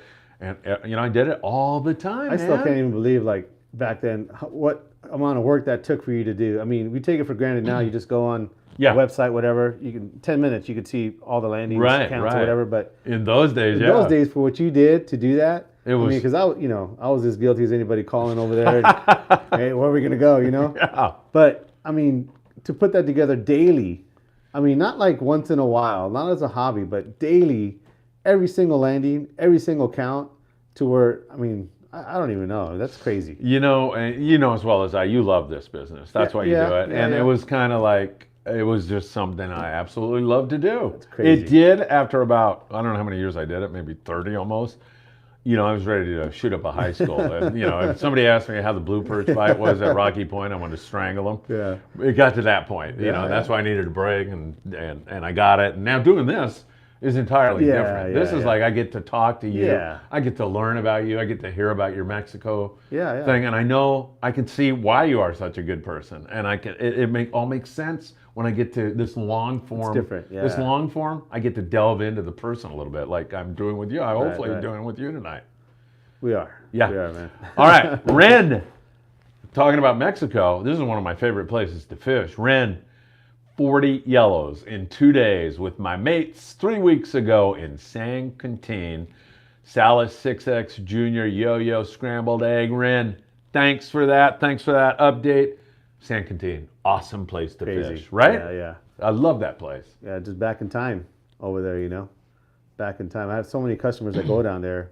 It's crazy. They catch a variety of fish. I mean, not crazy. only yellows, like Ren had an exceptional yellowtail bite, but I mean, the rock fishing there is Rock off the fishing, hook. sea bass Calico fishing. bass, sea bass, halibut. Halibut, the whole deal. Yeah, People say it's like what it must have been like here 100 years ago. yeah. I mean, it must be really good. I haven't had the chance to go down there, but one of my places that I want to go to. You know, for John sure. Wayne was nuts about, I'm pretty sure the old mill. He used to hang out there. That's what I heard. Yeah, yeah. Yeah, he used to hang out there, and he was also nuts about Mexican women. I think he married 5 or something. Yeah, married 3 or 4 or 5 Mexican women. So he was obviously pretty crazy Didn't leave about the them. first 2 times, huh? Yeah, I don't know. All right, April, give like PPL. What is that? People. Oh, okay, very good. April, hi Phil. April, you know what? You're number 1. Thanks a for like. watching tonight. You are absolutely awesome. And Andrew Deal, hey, just joining in. Great podcast. So Andrew Deal was the guy that just went on a road trip with me to Mexico. We had such a great time. I mean, we crossed at Tecate, and we have a video up there, but crossed at Tecate and went to a place that I love, Carne Asada, there at Los Amigos. And then we went to Playa Saldamondo, and we visited all our friends in Rosarito, and then we went down to Colonette, where Dino sent us. Just a memorable trip. And of course, I was filming when Andrew fell on his face after catching a perch. And something that I haven't revealed to everybody was, right before that, my knee was kind of bugging me, and I made a long cast. I sat on a rock, and the frickin' rock tipped over, and I went rolling like... And I go, oh, you missed that, man. You didn't film that. So I got Andrew on that one. But, it's great because Andrew has gone from, like, being nervous about driving to Mexico to, we met a girl down there who was going to do some work for us and still may be doing that. What's her name, Andrew? I can't remember. And so she needed a ride home. And so it was like, Tijuana's big. Yeah, You know, it's not just Revolution Boulevard. Yeah. It was like 30 miles, and so Andrew's driving through all this traffic, and it was crazy, and then he goes, I think I can drive anywhere in Mexico. And I said, well, you might have a little trouble in the Zocalo in Mexico Yeah. City, but other than that, I think you're good. And so he's gone from that to, when problem. are we going back? We just went to a bakery there in Rosarito, and the kid, Mariana, she's 18, gave us a tour. I put that up. magical. People that are just really good people. And that's why when people say, God, I'm afraid to go, I'm like, you can get into, if you go looking for trouble, you'll find it. You go into trying to buy drugs, get the red light district. There's not the nicest people in the world hanging out in those areas. You can get in trouble. You stay in the tourist areas, statistically, just look at the stats. Yeah. Now, people say, Mexico's a murder. It is with these cartel wars. I'm not going to deny that. That is going on. And it is possible to get caught in the crossfire. But, have you looked at Chicago lately? Right. Have you looked at Los Angeles lately? Well, San Francisco? It's crazy. I'm sure there's And there's probably parts where, there's not much tourist things to do anyway, but there's probably parts of Mexico that it probably, wouldn't be the smartest place to go to in general, this time, what's going on. Yeah, right now. exactly. But yeah, those tourist places between here and San Quintin, I just don't see that. I don't see that. I mean, at least through the customers that I have that go there, seems like on a weekly basis, guys that have property down there that come up. I mean, there's just too many good stories that I just, Yeah. I wouldn't be. It was, concerned. I have to admit, Andrew, when he fell on his face, stood up and quipped right away. He goes, maybe they're right. Mexico is dangerous. His knees bleeding and everything else. It was pretty funny. Ruben Lopez, great show, guys. Ruben, thanks for watching. Really, really, really appreciate it. We've got such a great community now, and our subscriptions are going through the roof. Awesome. And they are loving you tonight. And I am too, Sam. Great job. All right, let's see. We got Rocket Dog Sam on the night jigging-o. Jigging-o. On the night jigging 0? Sam on the night jigging. Oh, I don't know. All right, well, maybe the next line. yeah. Set up straight spectra, or yeah, there you go. Or do you want a top shot to the jig? I think he's Good talking question, about Rocket. This bluefin thing. Yeah. That's what he's talking about. So, yeah, I think you can go either way. I mean, we set up guys kind of however they want. I personally would go, most of the times I think I would go with spectra right to the leader that you're going to attach to the jig. Yeah. That would be fine. I personally, what I like to do is I'll put on about 40 or 50 feet of mono, something like that. And not for stretch, not for any of that stuff. I've used it straight to the leader and it's worked just fine. I've caught lots of nice fish. But what I like about that little bit of a leader or top shot is that I'm winding up on the jig, and sometimes you don't realize how close you are because it's dark, and you swivel right into the tip of your rod. Or sometimes it'll jack up your tip. Yeah. So if you get the mono coming up, it's kind of like a warning that here comes the jig. Right. So if you go straight to the jig, you might be hitting your tip. Yeah, right. And then if you mess up your tip, your rod's You're done. screwed, right? Yeah. So just for that alone, But as far as straightening hooks or coming unbuttoned or that kind of thing, I really don't see one working better than the other. All right, very good. Let's do another Patreon drawing. What do you have there? Well, I think we've got to give a couple things here in the next. Yeah, go ahead. We've had too many things. I know. I'll start giving out more because we're falling behind in our. I haven't done the drawing for a little while, so. So that we'll do a jig set and a hat. All right, and we're spinning right now, believe it or not, and that's going to go to Ted, Havil, Ted Havel. I haven't seen Ted on there tonight, but that's okay. You want to do another one? What do you got? Sure, let's do one more. We'll do two more of these jig things here. I got some shirts and hats. All right, very good. And after we got this screen kind of settled down, things the sound I think is good, right, guys? I've worked on the sound, got some new mics, so I hope that's okay. We're upside down for the first half of the show. I'm sorry about that. Maybe second half. Jeff Yeomans, 540 Slinger, has been on there all night long. Jeff, you are the winner. What did Jeff win? You got another set here of this is going to be the striped glow, which is popular. Yeah. Hook set, everything, and a hat. All right, perfect, Jeff. So you perfect. keep track of all the winners, what they won, right? Yeah, I'm all screwed up. I should be writing this down, shouldn't I? Well, it'll be on the video, right? Yeah, that's right. I'll go back and watch it. Yeah. Because I'm going to screw this all up. Hey, Jeff, you can, if you want me to mail it to you, great. Hey, if you're actually going to Sam's, I'm going to have you take it. You pick it up at Sam's. Oh, there you go. You let us know what's yeah. best for you, Jeff. Thank God you mentioned watching the video again because I'm not taking notes on any of this. All right, let's see. We've got April. Hey, love you. How about those carne asada tacos in Tecate? Oh my God, Los Amigos. Been there 42 years. A kid. I call him a kid. He works over at Promar. Joaquin Espinosa. Oh you know yeah, him? yeah. Joaquin. Okay. Yeah. So Joaquin and I did a Spanish radio show years ago, in Los. Did you know I remember that? Yeah. Aventuras al aire libre. Kakui was right next to us. He was in the booth next to us. Was he? Yeah, and I used to, hey, Kakui, what's going on? He was a cool guy, Ruben, whatever his name, that was his real name. Yeah, Ruben. radio show though, right? He did a radio show. Yeah. Actually, he had a show more popular than Howard Stern at one time. Really? Then he had some problems, and then he came back, and he was always he's like 60 years old with some 18-year-old toddy in the elevator going down. I'd be, hey, Ruben, what's up? Or, nice, very nice guy. And I met his daughter, who's an actress. he was getting a Hollywood star. Wow. And so he invited me to that ceremony. I went to that, and I'm going to get back to the carne asada.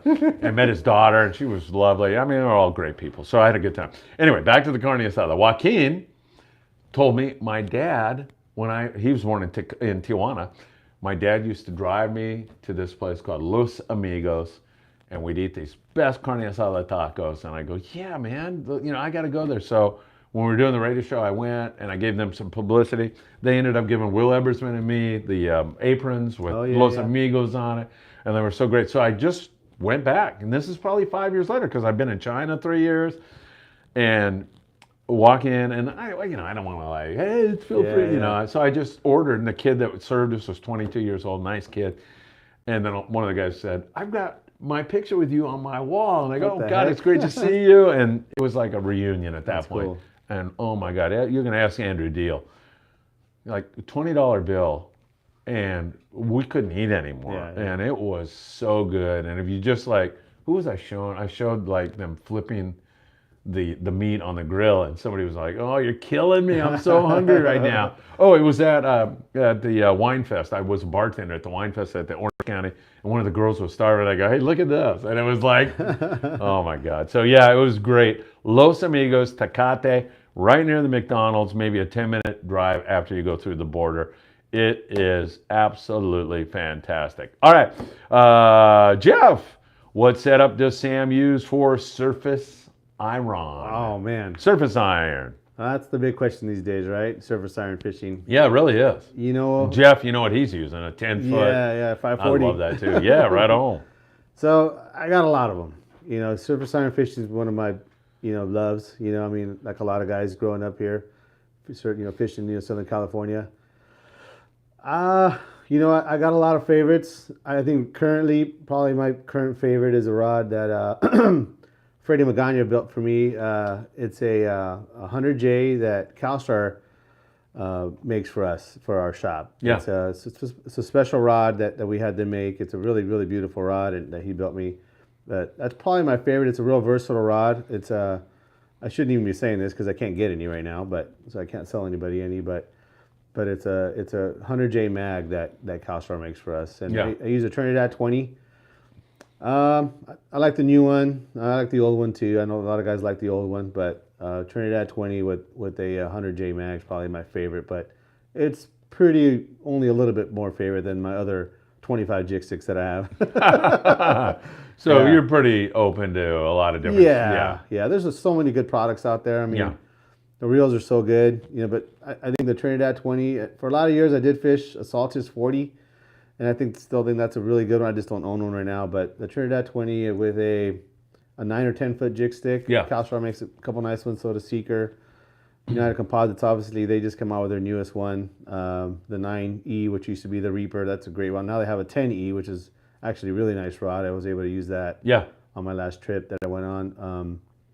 But that's probably my favorite, surface iron fishing. I don't know how much surface iron fishing you do, but I love surface iron fishing. It's crazy. It's because there's all kinds of things that go into it, but the visual. Oh man! When they blow up on your jig, there's nothing more exciting than that. It's like a whole subculture now. Yeah, surface I know. Iron fishing, it's cool. It's it's a hard one because as a tackle shop owner, you want people to be successful, and so they come, oh, what's the jig, I got to buy, and it's a hard one because it's not only the jig, because they're, oh, what's a good jig?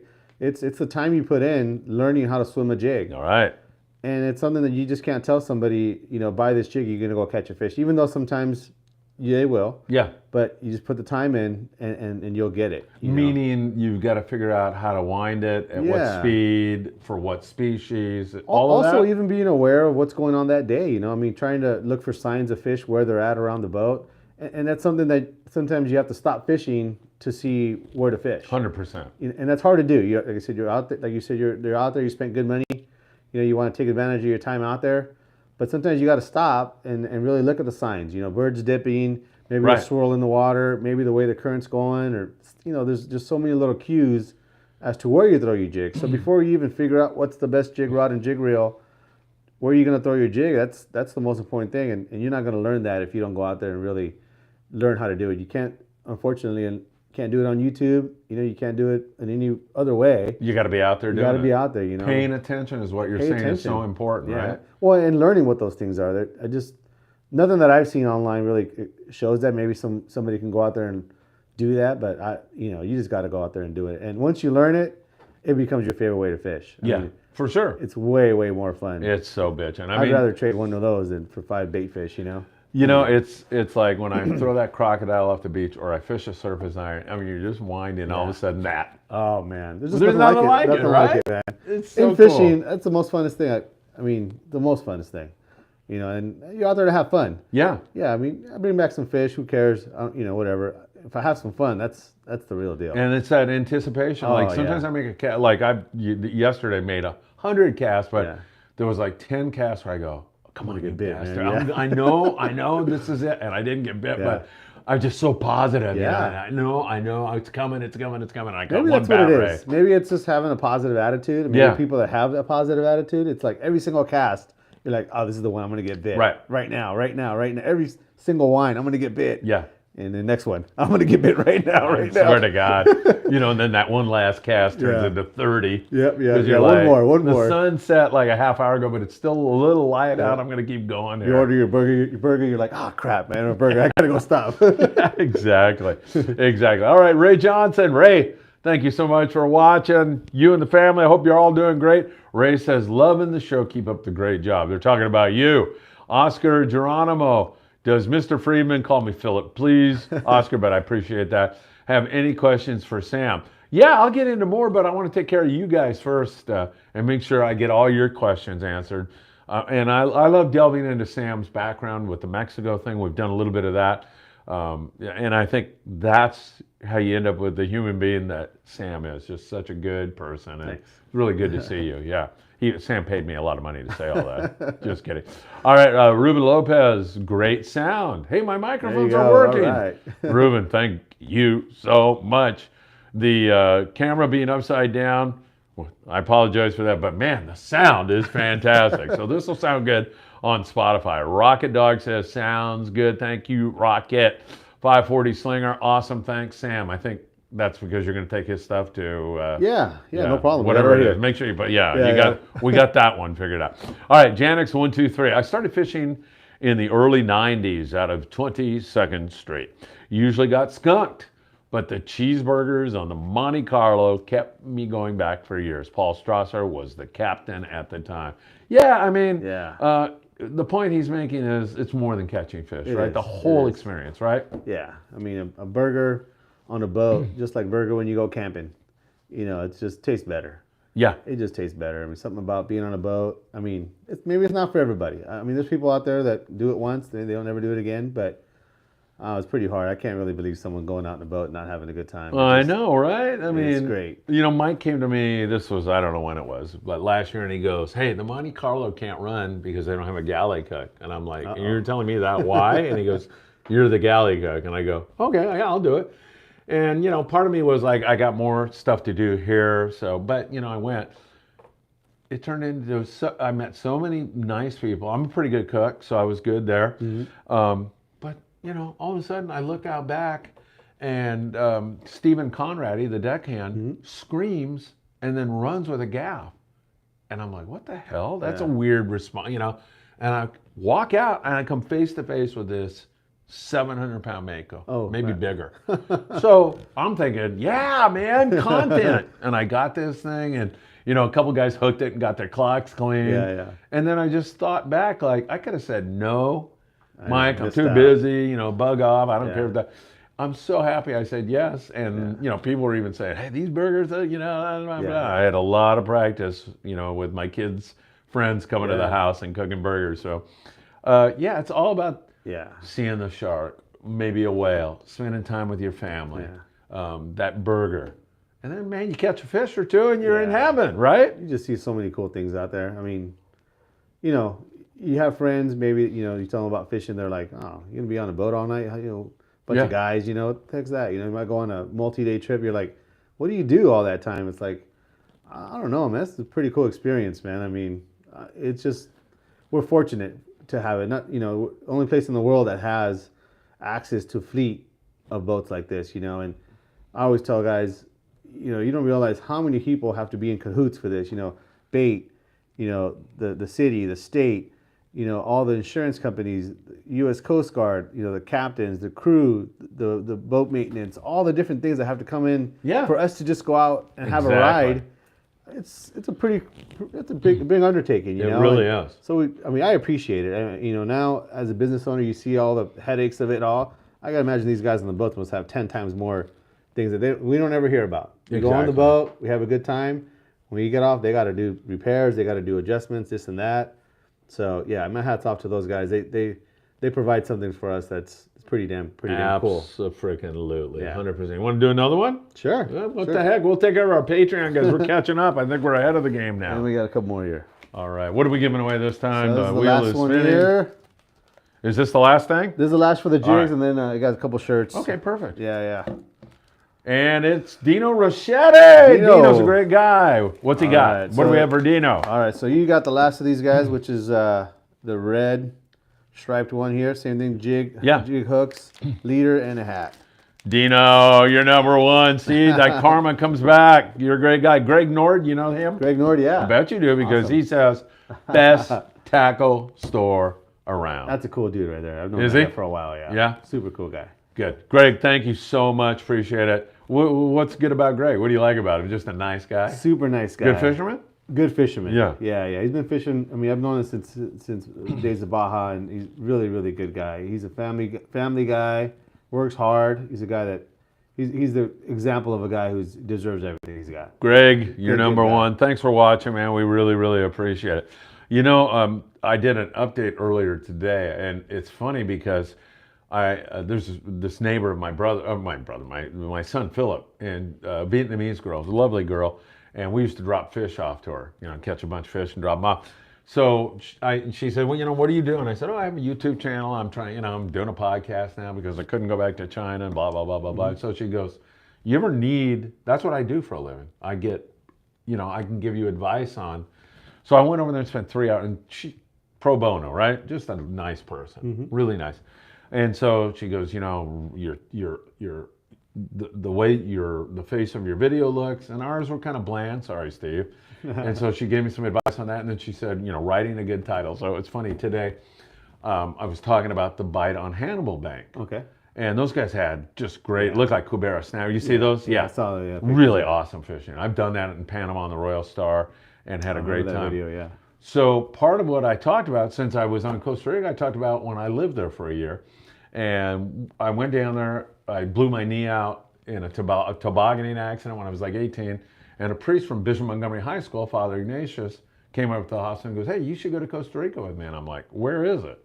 He's like, you are a moron. I go, Father, what, I got to talk to my parents. So I mentioned that to my parents, and they, like 2 seconds, said, you're going. Right now. Get rid of him for a year, and that's great.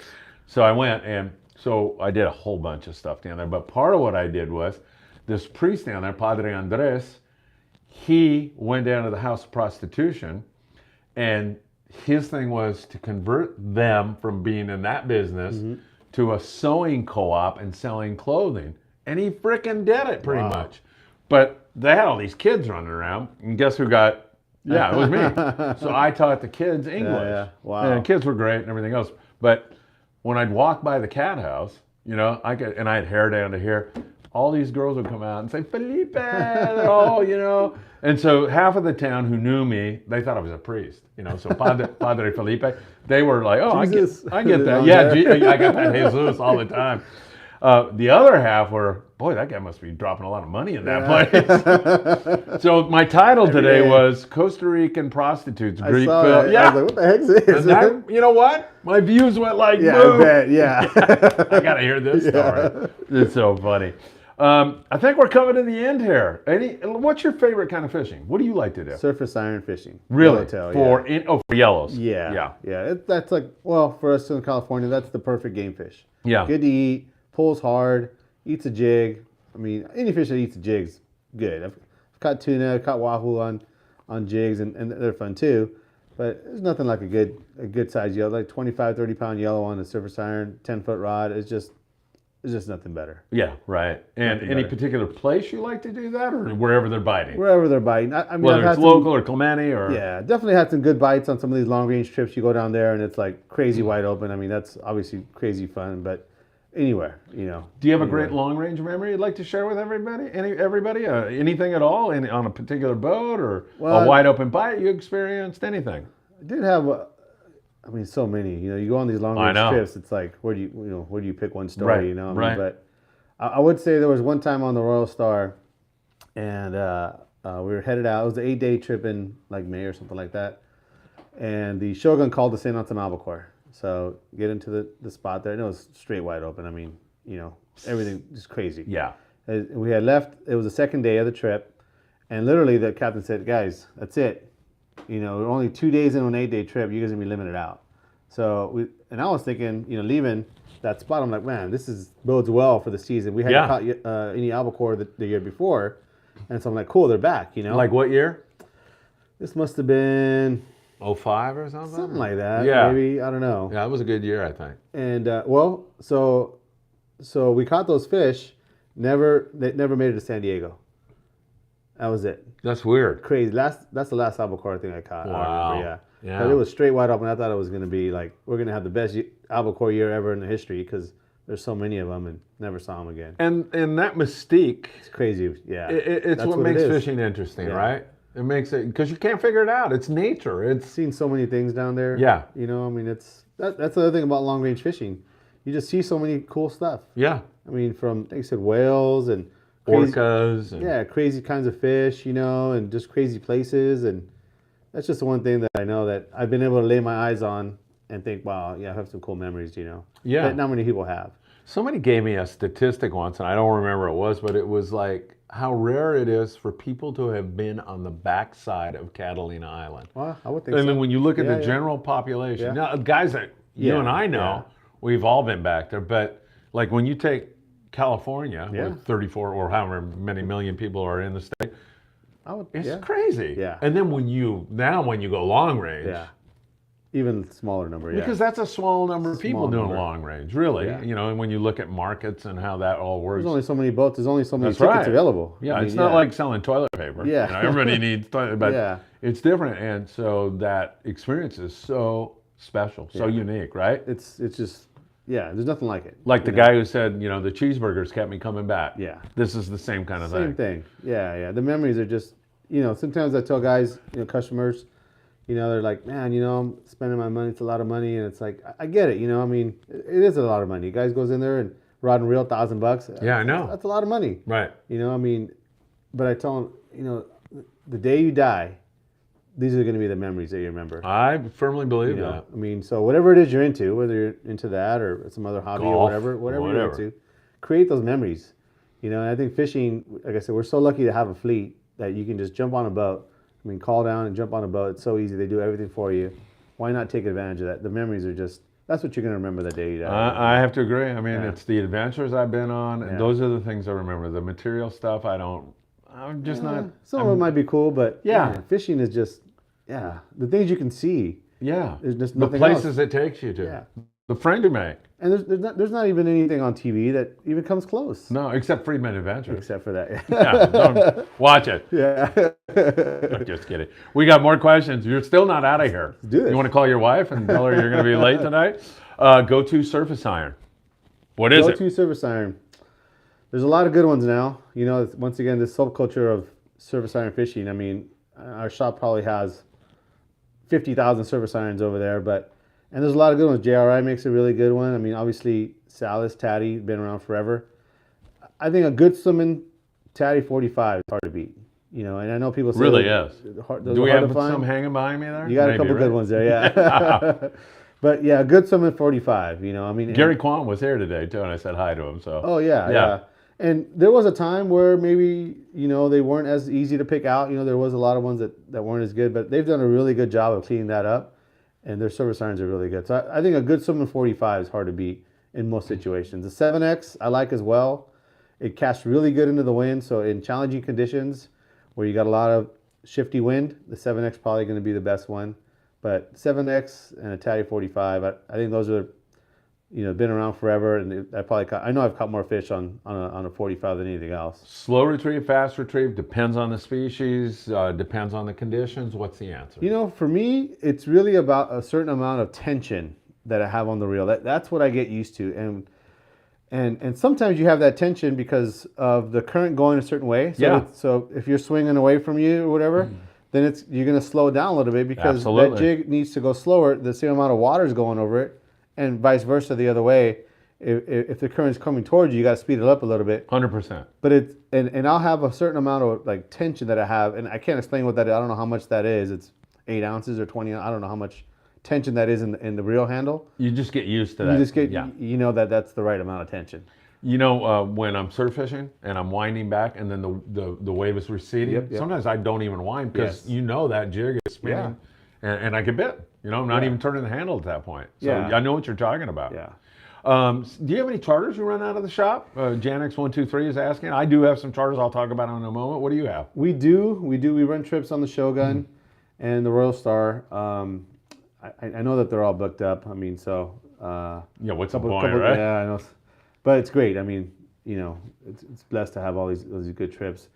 Matt, that one of the guys that works at the shop, he's got a bunch of charters. He's got some on here, I think, out of 26th Street Landing, but also out of Ventura and out of San Diego. I think he's got a couple spots still, but I mean, pretty much every charter group, it seems like either they're full or they got 1 or 2 spots. Yep. But but and so Matt and your stuff, they drop by the shop. And we got some there. flyers there and stuff like that. Great, yeah. great. Yeah. But good stuff. The longer trips, if you want, we have a 10 and 11 day trip that if you wanted to take an adventure like that, you basically call down to the boat and get yourself on a wait list.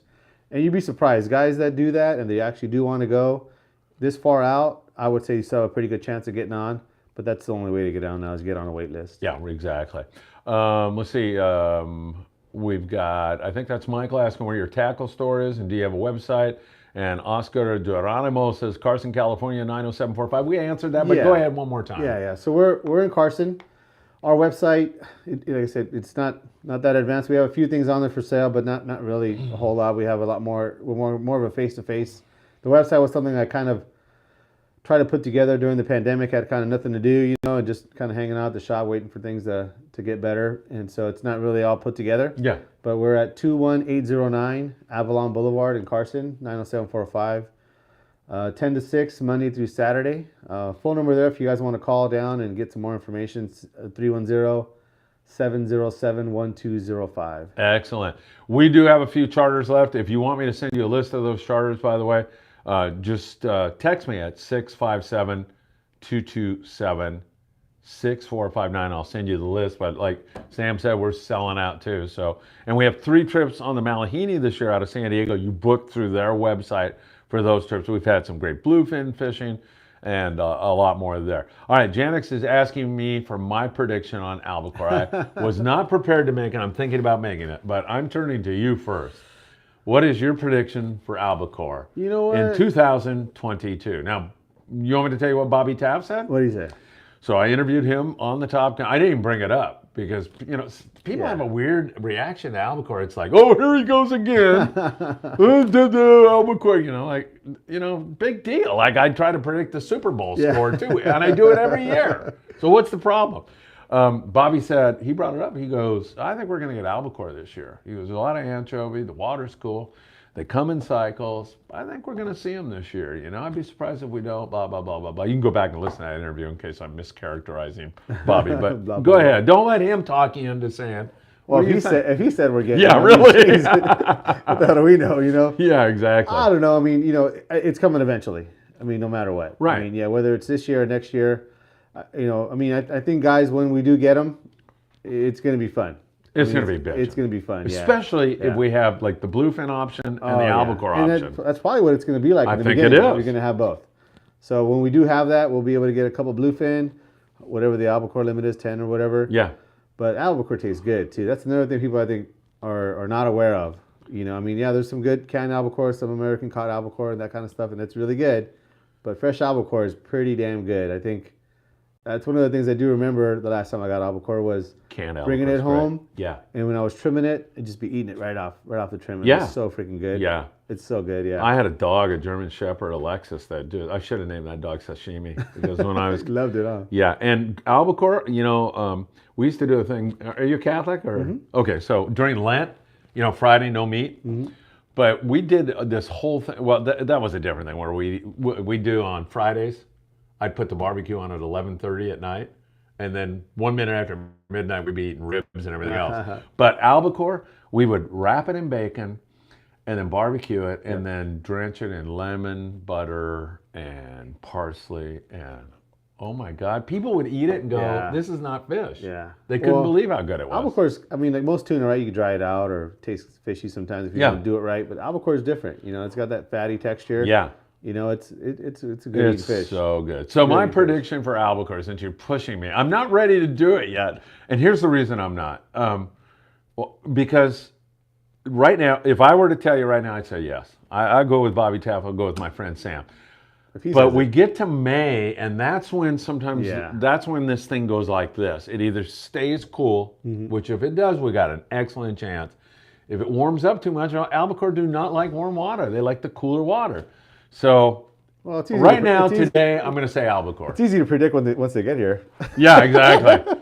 I'll let you know when they get a quadruple hookup in the stern of the new low end. Yeah, I predicted it. And so right now today I'm going to say yes. I've got a guy, Bob Osborne, he pours over the statistics. He puts in days of work for me.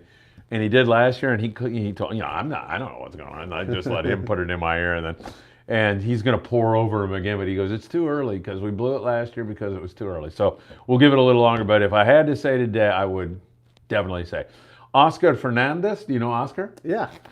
Sam is a great person. He's loaded with knowledge. Great tackle shop to shop at. Oscar, thanks. I want to thank you very much for watching, man. You're number one. Appreciate it. Great guy? Another great? Yeah. You got a lot of people who love you, man. These are great guys. You're blessed, right? I'm blessed. Yeah.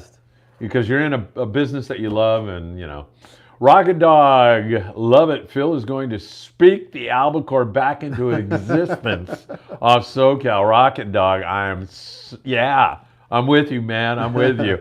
Oscar Fernandez, great show, guys. Thank you, Sam. You're doing such a great job.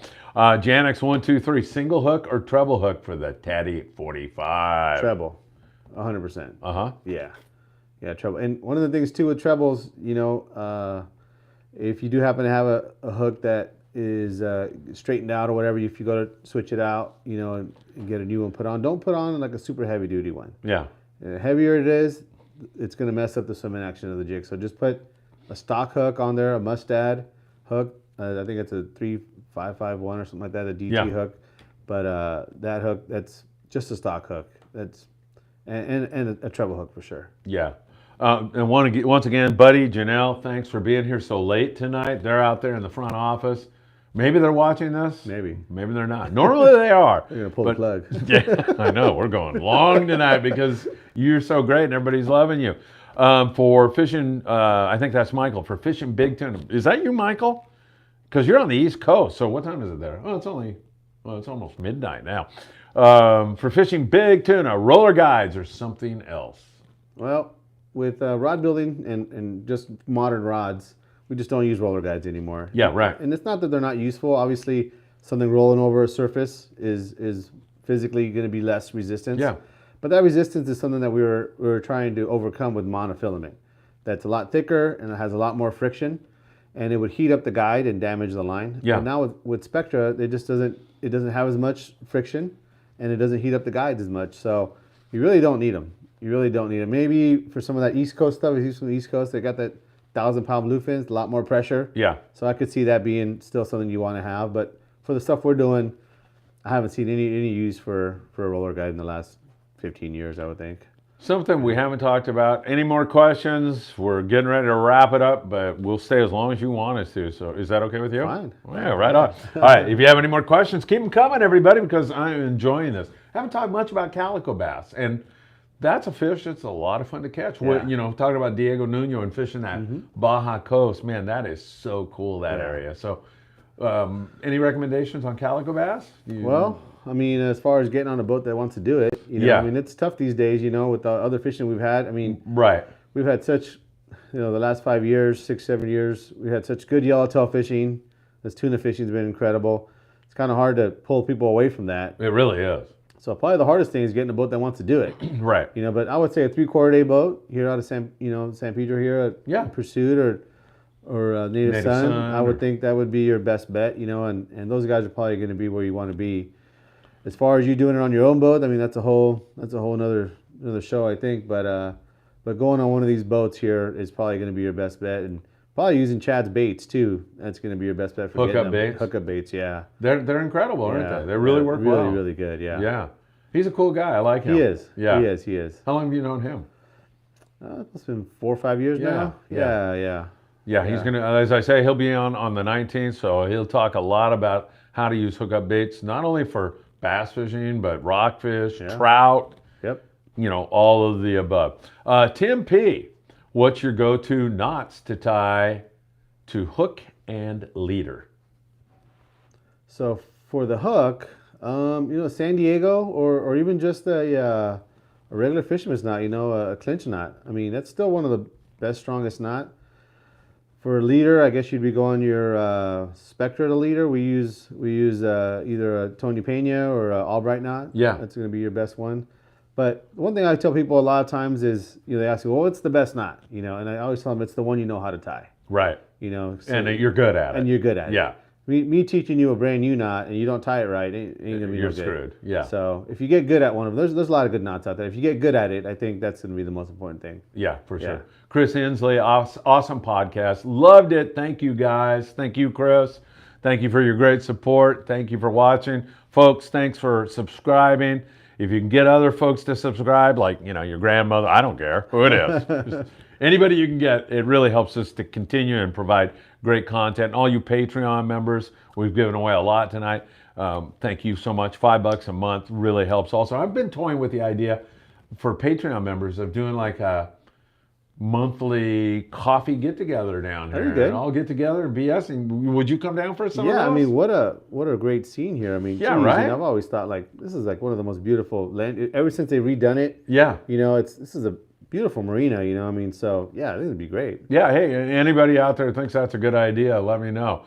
Gianluca Aldressi, I butchered your name. Please forgive me, but can't wait for the April 27th trip, Phil. I can't wait to fish with you on that trip. That will be on the Endeavor out of Ventura Sport Fishing, and I'm thinking sea bass and big halibut with copious amounts of rockfish to back it up if that doesn't happen. But this early signal we're getting out of Ventura already bodes well for a trip that's still a few weeks away, right? Just that sea bass. I mean, gosh.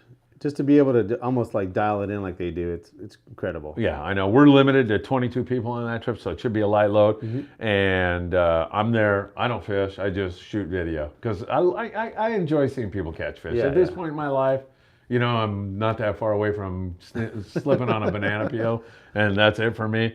I like seeing other people catch fish, and then if I can preserve that memory, it's great. Yeah. And then they can, show their uncle or whoever it is they want to show. I think it's fantastic. Let's see. Fisherman's knot was the first knot I learned. It's a classic knot everyone knows. Is it a good knot? Yeah, it's just a clinch knot or fisherman's knot. Right? That's the first one. That's, around and back and up. Yeah, I don't worry. I've caught a lot of big fish on it. Yeah. And honestly, that's what I tie on my surface iron. Really? I know a lot of people do a double San Diego. But I've caught a lot of big fish on a surface iron with that knot. I do a lot of that knot too because it's the first one I learned. It's easy to tie. It's the one I know how to tie. Yeah, and believe me, Yeah. you're dealing with a guy that I was in here with Chad, and I was trying to plug in something to the TV. He told you, right? And I'm like, I'm for a half hour, I'm trying to go, hey, Chad, can you do it? Like he walks up and puts it right in, and I feel like an idiot. Let's see, Kai Fish Killer.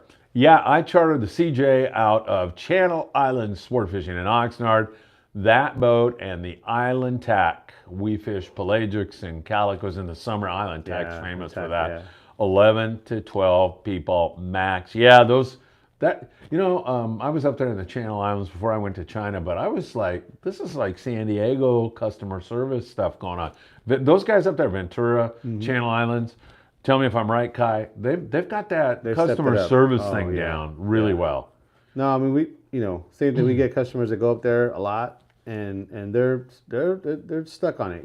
Yeah. They go up there, they do 8-10 trips a year, and that's all they're gonna do. You think, man, why wouldn't you go down and fish this bluefin? They love the service. Yep.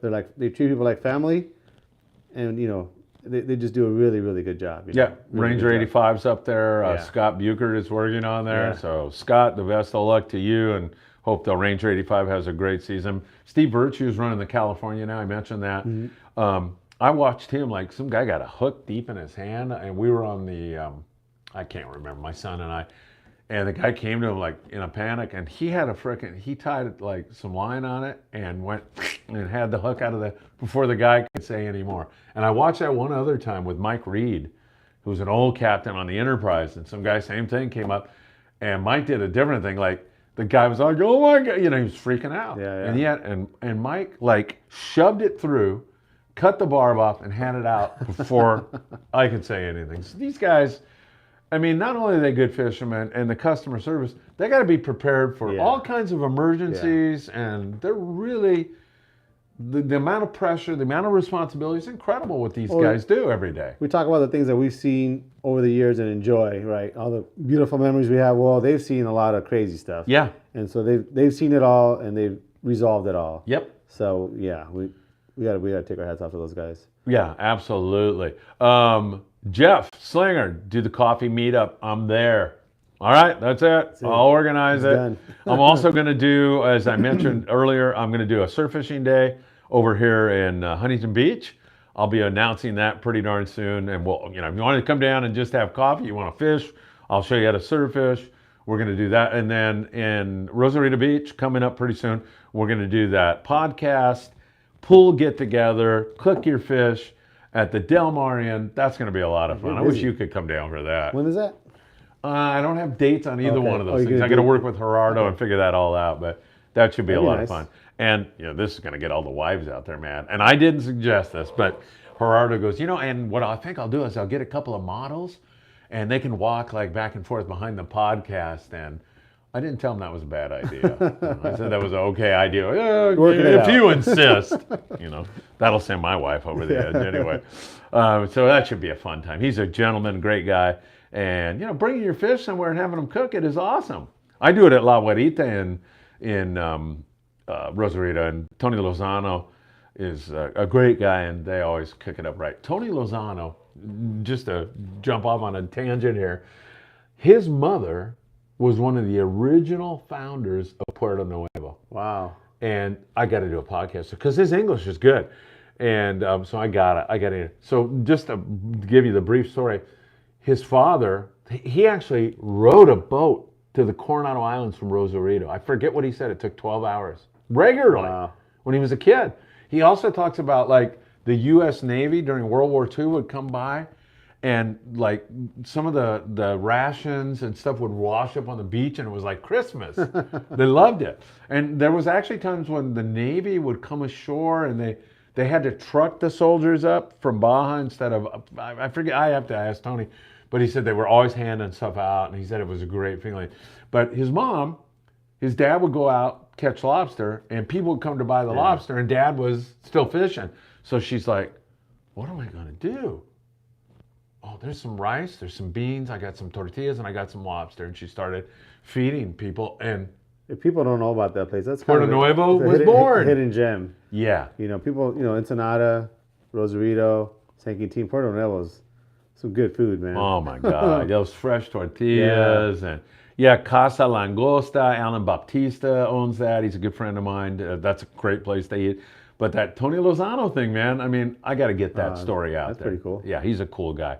Let's see. We've got Day at the Docks at 22nd Street Landing. Janix, do you remember that? When they used to do that here? Yeah. We had a jalapeno eating contest. Yeah, that's right. That was brutal. Yeah. Oh my God, those poor people, man. There was some people up there that were just dying. Kai Fish Killer, Ola Derek. He's saying hi to Derek.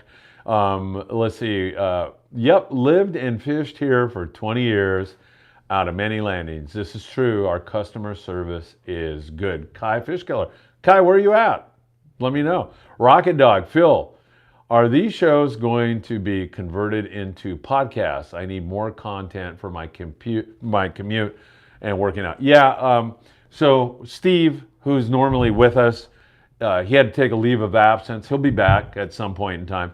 So I'm doing it all. And, for a guy that can't plug in a cord into a TV and had, the camera upside down at the very beginning, I'm getting to that. We're going to get some more staff on here. Unfortunately, we're not making tons of money. Yeah, our budget is like, can you please help me? Pretty much what I'm down to. Yeah, pretty much. But yeah, that is Rocket Dog. We got to do that because I've had so many people say, get back on Spotify. And so we had a little absence from that, but we'll get back up on that. Johnny Showberry, do you know him? Yeah. What's up, Sam? He says. What's going on, Johnny? All right, Kaifish. I live in Ventura for most of the time and now in Oxnard. Oxnard, the hometown of my father. Really? Yeah, he was born in Oxnard, and his claim to fame, well, he's got a few claims to fame, but one of his things was he played football for Ventura Junior College? Yeah, junior college, and played against Jackie Robinson Wow. in the Rose Bowl. That's crazy. And it's funny, I've got the program. My brother or I have it. My brother lives in Taiwan, but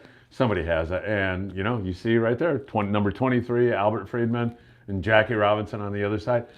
And who was it? Cal Sheets. You know Cal? Uh-huh. His wife came on and says, oh, we were good, my parents were good friends with Jack, or somebody. That's crazy, that your father, and that all makes perfect sense. Yeah, and, so I thought, my dad was telling the truth.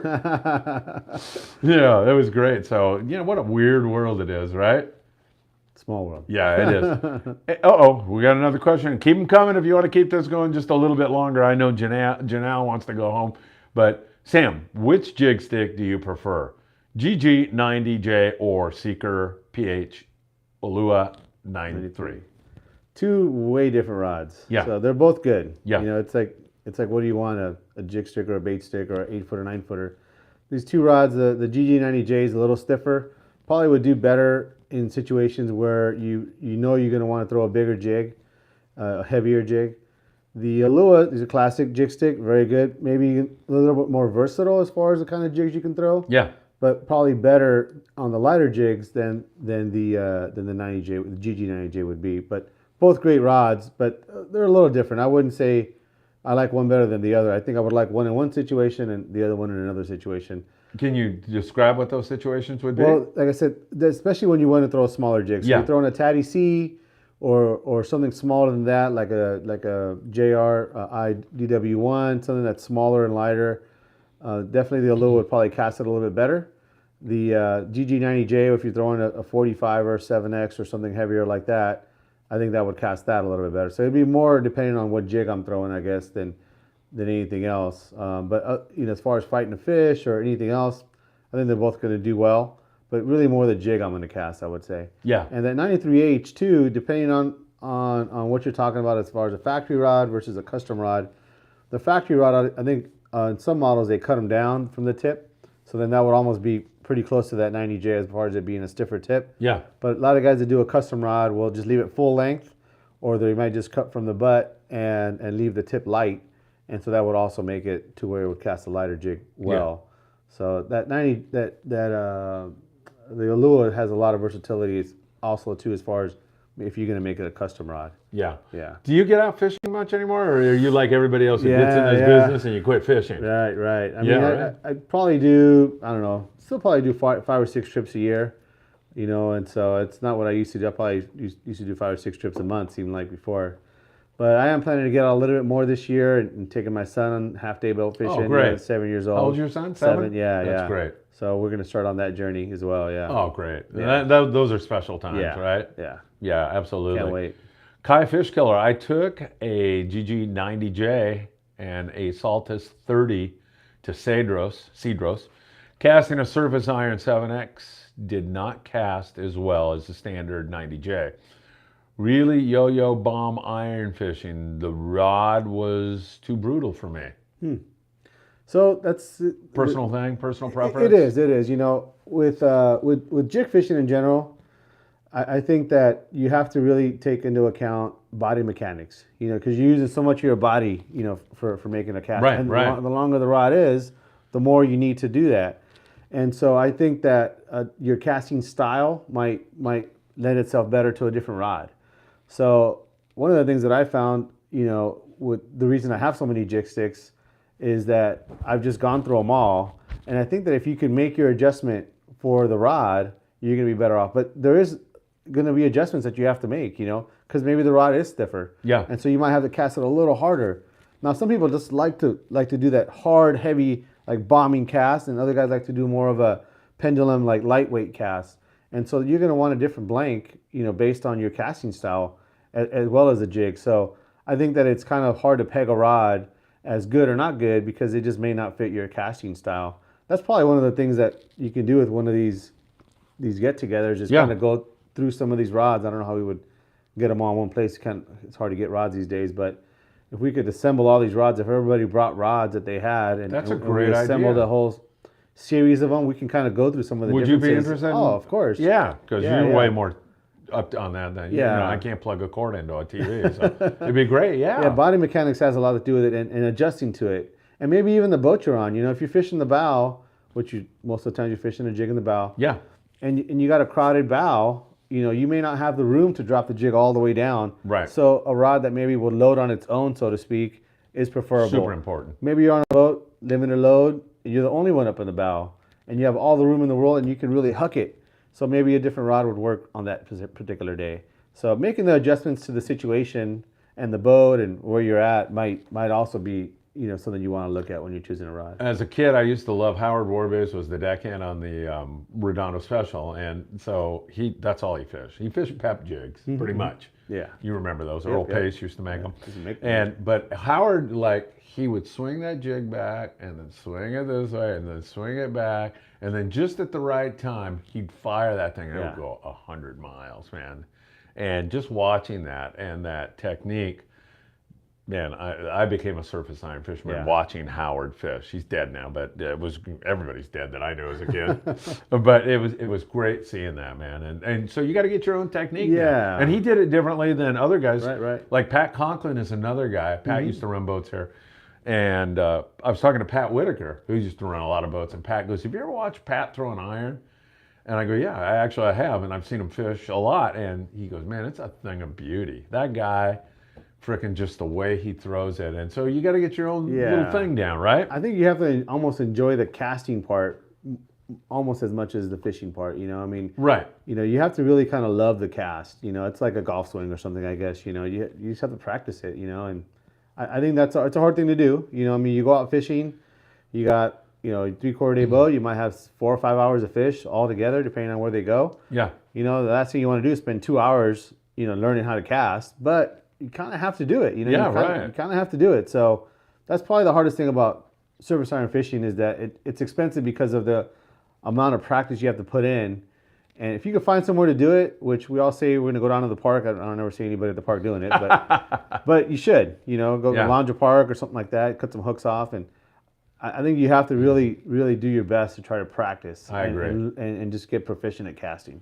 We still have more questions to go. You okay Let's with do that? it. Yeah. How long do you think we've been talking? Do you have a guess? 20 minutes. It feels like 15 to me. All right, let's see. We've got Janix 123. I caught a yellowtail on a yo-yo and never had to cast. Use the boat drift. Yeah. Smart, right? Yeah. If you That can works. do that, if you're on the drift, if you're drifting, then that's something you can do.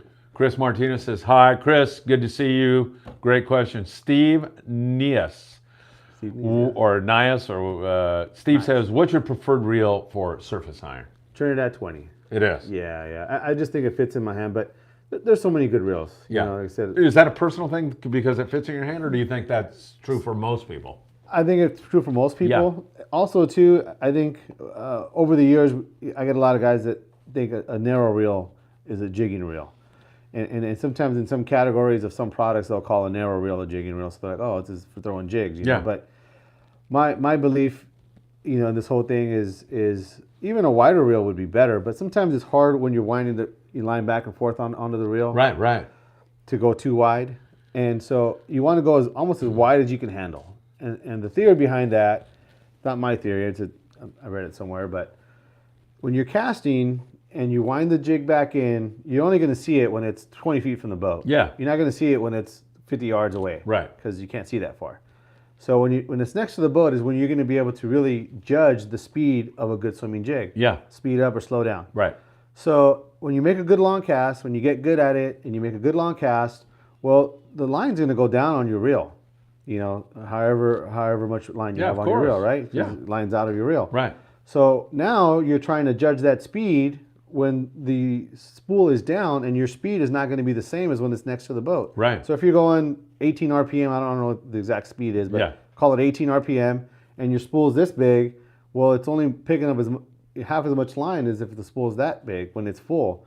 So the wider the reel is, the less it's going to go down. Yeah. So the more predictable and more constant your swimming speed is going to be. So the Trinidad 20 typically, or that middle size, you know, every company has like a narrow, middle, and wide in their lineup. That middle size is, to me, going to be what most people are able to wind back onto the reel. Yeah. Where they're being too wide, and it's wide enough that it should give you a constant speed on your jig. Okay, perfect. So that's it, yeah. That sounds awesome. Yeah. Hey, more questions. Let me thank Janelle once again, who's staying here late for us. Janelle, if you need to go home, just come in here and scream at Sam. It's his fault. And once again, 20 Seconds 3 Landing, Daiwa, Opsin Fluorocarbon CCA, Fish Taco Chronicle Magazines, Crockle. Sean Arnold to be mad. There you go. Hold it up for Sean. The Malahini and Ventura Sport Fishing. Hope you can get up to Ventura and go fishing with Tucker, or on the Island Spirit, or on the California. You will have a lot of fun. Pacific Dawn is also up there. Great stuff. 805-676-3474. Book at malahini.com, malahinisportfishing.com. You can do all kinds of great stuff. When you go to opsonusa.com, put in FA at the checkout, and you'll get a great gift. And remember to follow us on Facebook, Instagram, and now TikTok. Please follow us there. All kinds of fun. More questions? You okay? When's that trip on the Malahini? Shoot, I'd have Is to it coming look. up, or is it later? No, it's like, I think it's a July, August, September thing. That's a good jig fishing boat. Yeah. Yeah, the bow? Yeah. Oh my God. I mean, I know they're doing a lot of tuna now, but man, that's a good jig fishing boat. Oh, you got it. That bow Yeah. is so cool. And Bill Wilkerson, such a nice guy. He's been on here several times. I gotta check those dates out. Maybe I'll Yeah, I'd love you to join that'd us, be pretty man. cool. That would be pretty great. cool. Yeah, I'll send you the list. Yeah. Just text me. I'll send it to you. All right, let's see. We got Rocket Dog. He's coming for the coffee thing. So that's a done deal. Rocket Dog and everybody else. I will, next week when we have Mark Paisano on here live, I'll have a date for you. And we'll do that here. As long as Mike Morrison doesn't screw it all up, we're good. All right, Sam, I'm looking to upgrade my Pen 40 to an Akuma Makira, or either 15 or 16 to 1. Currently have it on Phoenix Axis rod 7840-100. What Makira should I put on instead of the Pen 40? Thank you. Thank you, James. The comparable is going to be the 15T. Line capacity wise, it's about the same exact line capacity. The 16 is a lot bigger reel, so if you want to go upgrade as far as size, the 16 would be the next size, but the 15T would be almost the same exact line capacity, and it's a nice reel. That we saw a lot of those 15Ts. Actually, I think we sold our last one today. I got to order some more, but it's got a low gear ratio, a lot of power, really nice reel. So I would say the 15T would be your same size reel in the Makira. Excellent. Make sure you hit the like button there, please. We got 24 likes so far. We need more. Subscribe. We're starting to zoom toward 3,000 subscribers, which is great. We're just into this for over a year now, so I'm really stoked about that. Kai Fish Killer. Nowadays, I found that Phoenix Axis HAX 90, 9J, 3080 works well for me. 7X lights. I have a Phoenix Abyss PSX 10. You say all that, right? Yeah. Smaller jigs for my mind. What do you think about that? Yeah, that's good. I mean, both of those rods from them, I think they've changed the formula on the blanks a little bit over the last couple of years. So you want to kind of make sure what you're pulling on. But those are two great rods from Phoenix. They're 9-foot jig sticks, and also that 10-foot. 1008 is a really nice one. 1007, 1009. Those are really good rods. Yeah. You mentioned just a while ago you don't get to fish as much as you'd like to. Mm-hmm. That's the one great thing about surf fishing. Yeah. You can, Yep. You can get a couple hours in and be done with it, and you can work it around. As long as you're fishing, you can even fish at night. Yeah. Yeah. And that's what I love about it because I can get my little refreshing, throwing that. I'm surprised more guys don't do it. I So think accessible. it seems like it's starting to go is, in that direction, and I think a lot of it, maybe during COVID a little bit, boats. Yeah. I'm not sure, but it seems like the trajectory of that is starting to go up. I hear a lot more guys surf fishing lately. And as far as like the cost to fish, it's like the cheapest. You don't have to buy anything that's really extra. You probably, for guys that fish already, they probably have something at home they could use. Yeah, we use 9-foot rods and we use a 2,500 size reel, and it's a nice reel, nice rod. But realistically, a 6-foot rod would be just fine. Yeah, I mean, if you're fishing Corvina or something, you can bring a trout rod down there, right? I mean, you could. Yeah. If you have anything at home that you haven't used in 5 years because you haven't done whatever, I mean, that will handle 6-pound tests, it'll work just fine. Yeah, exactly. If you want to buy a new rod and reel, they're available, and there's some cool stuff out there. But it's the most cheapest, some gulp sandworms and some, 1/4-ounce X sinkers and some swivels, or, it's so easy, or just a crocodile or something like that. It's so easy. Relaxing. Your opinion, because I love the Daiwa Fuego 3000 those are awesome. for surf fishing. I mean, it's $100 more or less, right? And it's got the mag seal, so it keeps the intrusion of all that crap out of there, which is inevitable when you're fishing the surf. And I just find that reel to be so 100% great, for fishing the surf. I will say Daiwa in their spinning reels. We saw a lot of spinning reels at the shop. I mean, growing up, nobody used a spinning reel. Right? We saw so many spinning reels. The Daiwa has really upgraded their, what I would call consumer, like everyday guy spinning reel.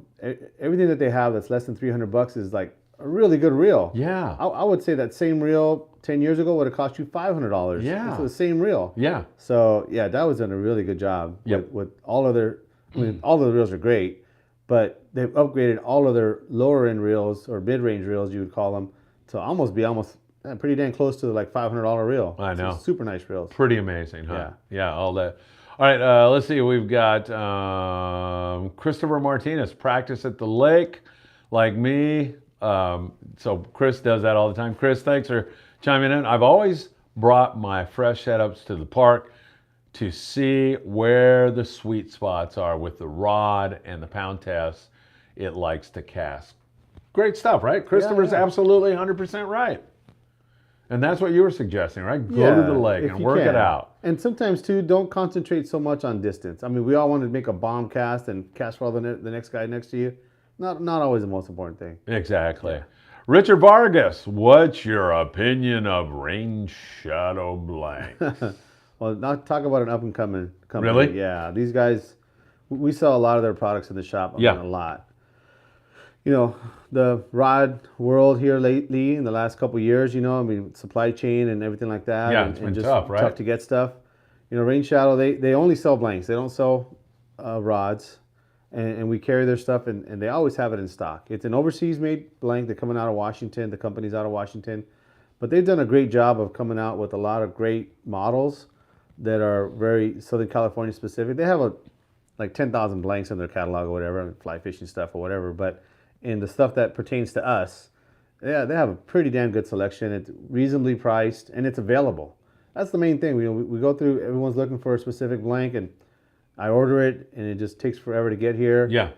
And it's just the way it is, for a lot of things, not just rods. But in the Rain Shadow, I would say I probably only have 2 or 3 models on back order right now, and I'm probably going to get those before the end of the month. And I'd probably have every single model that pertains to Southern California. That's great.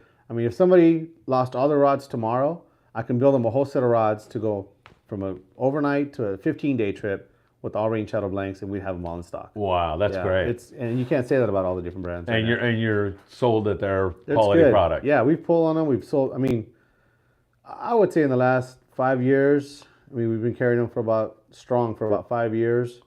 I haven't seen one come back. Really? And he tells me, Bill Batson, the owner of the Rain Shadow blanks, he tells me if anything comes back, any problem at all, we replace it, no problem. That's great. And we just haven't. And he just says that because it just doesn't happen. Yeah, that's great. Sam, I think we've come to the end. I don't see another question up there. How long do you think we talked? Take a guess. Hour? I don't know. 2 hours, 7 hours. What day is it today? 2.5 hours. 2.5 hours? Yeah. What? What? How's that grab you? That is crazy. Yeah, because it was so smooth I would've because never you thought had that. so much great information. And Right. I'm gonna get to your question. I'm not gonna say, but I do want to thank you all for staying with us so long. We still have tons of people watching. I can see this is going to be a highly watched show. It's awesome. I guess we're still not done. Janelle, just a couple more questions if you don't mind. Here we go. Oscar Geronimo, what's your preference on the type of blank? Rather it be all glass, all graphite, or composite? I'm not stuck on the one. It's whatever is best for the application. Yeah. And, Yeah. and there's some that are good in each category. I wouldn't be stuck on one. Ruben Lopez says, don't forget the Ah, spray yeah. bottle That's a good idea. with the That's a water good- to practice. good What's point. that mean? So if you're going to go to the park, No. you don't have notion to wet your line, Right. and you're going to burn your thumb and backlash the first It's time. going to hurt like hell. Yeah, too. so bring a spray bottle, fresh water, put it on your reel before you start casting. Perfect. That's a great idea. Ruben, you just saved somebody's Yeah. thumb a lot of pain. That hurts Probably a like lost hell. jig too. Probably Maybe, yeah. Backlash gone. Yeah, Farthest cast ever. Exactly. Sam, Thanks, man. fantastic having you here. Thank you so very much. Sorry for the upside down thing in the beginning, but that's something that I've become used to, being as screwed up as I can be. Great having you on. I don't have to because you got all these people, but I hope some new customers get down to see you. I appreciate it. Next week, I'll have a date when we're going to do a little coffee Yeah. get together. Yeah, yeah. And I'm thinking whenever the last boat leaves, probably native sun at 7, so maybe 7:30 to 9, something Yeah. like that. And I'll get together with you and we'll talk about if people want to bring down their rods, and then we can do something to go through it all. Have some fun. Yeah, I mean, it'll be great. These guys are awesome. Richard Vargas says thanks to you both. Thank you, Richard. Really appreciate it. Really appreciate all of you and your great support. Coming back from China, starting this podcast has been just remarkable because of you, each and every one of you, and guests like Sam. Once again, Thanks, Sam, man. thank you. Take care, everybody. I'm going to come up there and push the button somehow and turn this off. Sam, it was great having you here. We'll do it again soon, Thanks, right? man. You got it. Anytime. All right, let me see if I can figure this out. I think